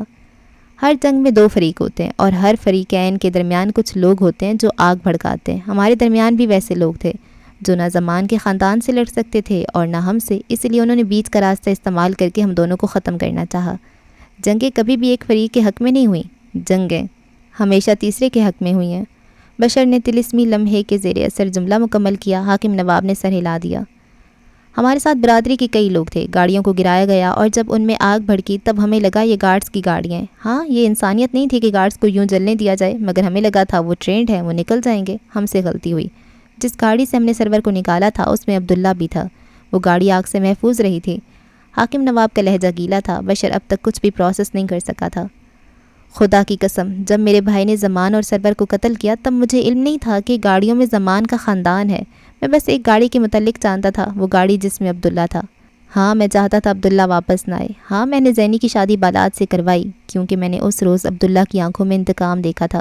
وہ میری بیٹی کو دکھ دیتا، وہ ضرور دیتا. اس روز وہ کانچ کی طرح زخمی ہوا تھا اور زخمی زخم دیتا ہے. اگلے کئی لمحے وہ مزید کچھ نہ بولے. بشر کی زبان بھی تالو سے چپک گئی تھی. کافی دیر بعد جب حاکم نواب اٹھ کر جانے لگے تب بشر انہیں پکار بیٹھا. آپ نے اتنے سال یہ سب اپنی بیوی کو بھی نہیں بتایا. پھر مجھے کیوں ابا؟ کیونکہ میں اس قفس سے آزاد ہونا چاہتا ہوں. حاکم نواب نے زندگی میں بہت برے کام کیے ہیں، لیکن میں ان کاموں کے لیے قید نہیں رہ سکتا جو میں نے نہیں کیے، جو میرے خاندان نے نہیں کیے. اس روز عبداللہ زمان کے ساتھ عالم نواب کا خاندان بھی بے قصور تھا. کئی پل وہ خاموش رہے. میرا قفس ٹوٹ چکا ہے، میں آزاد ہوں اور آزادی عظیم ہے، وہ کہہ کر چلے گئے. مگر بشر کئی لمحے سانس تک نہ لے سکا. آج ابا زینیا جیسے لگے تھے یا پھر زینیا ابا جیسی تھی. وہ دونوں ایک جیسے ہو کر ایک دوسرے سے کتنے دور تھے. اچھا جی، اس ایپیسوڈ کو یہاں پہ اینڈ کرتے ہیں. اور یہ کیا سارے جو کیسے ہوا تھا سب کچھ وہ سمجھ میں آ گیا اور دکھ ہو رہا ہے. یہ جو خاندانی چیزیں ہوتی ہیں مجھے تو اتنا ان کا آئیڈیا نہیں ہے، لیکن جو ان کا پاس رکھتے ہیں اور ان کو روایتوں کی رسم و رواج کو فالو کرتے ہیں تو وہ تو نقصان ہی صرف اٹھاتے ہیں. اب یہاں سے 2 بہنوں کی شادی اور 2 وہاں سے 2 بہنوں کی شادی. اچھا، ایک تو آمنہ تھی، زرمینہ تھی. زرمینہ کون تھی؟ زرمینہ کس کی بیوی تھی؟ اور زرمینہ اب کہاں ہے؟ اور زرمینہ کے بچے کون سے ہیں؟ ہے نا، یہ بھی سوچنے والی بات ہے. اور اچھا، ایک وہ تھی اور ایک کی ڈیتھ ہو گئی تھی. حاکم کی 2 بہنیں جو تھی، یہ سمجھ آ گیا. اچھا، وہ کیس کی مدر تھی. مطلب زینیا کا جو رشتہ ہے وہ کیس سے بہت زیادہ گہرا ہے. اس کے ماموں کا بھی بیٹا ہے اور وہ اس کے پھپھو کا بھی بیٹا ہے. اچھا، تو پھر ان کے چہرے بھی تو سیم ہونے چاہیے. میں کیا سوچ رہی ہوں. اچھا، میں اس ٹائم کا ویٹ کر رہی ہوں جب کیس کو پتہ چلے گا کہ میری منگیتر کی شادی ہوگی. خیر، شادی چھوڑ، اب تو طلاق بھی ہو گئی ہے. اور زینیا نے ابھی تک اپنے گھر نہیں بتایا. وہ اس نے اس لیے نہیں بتایا ہوگا کہ یہ جو ان کے ہیں کہ اب اس کو ہوئی ہے طلاق تو وٹے سٹے کی شادی اب ان کو بھی طلاق ہو جائے گی.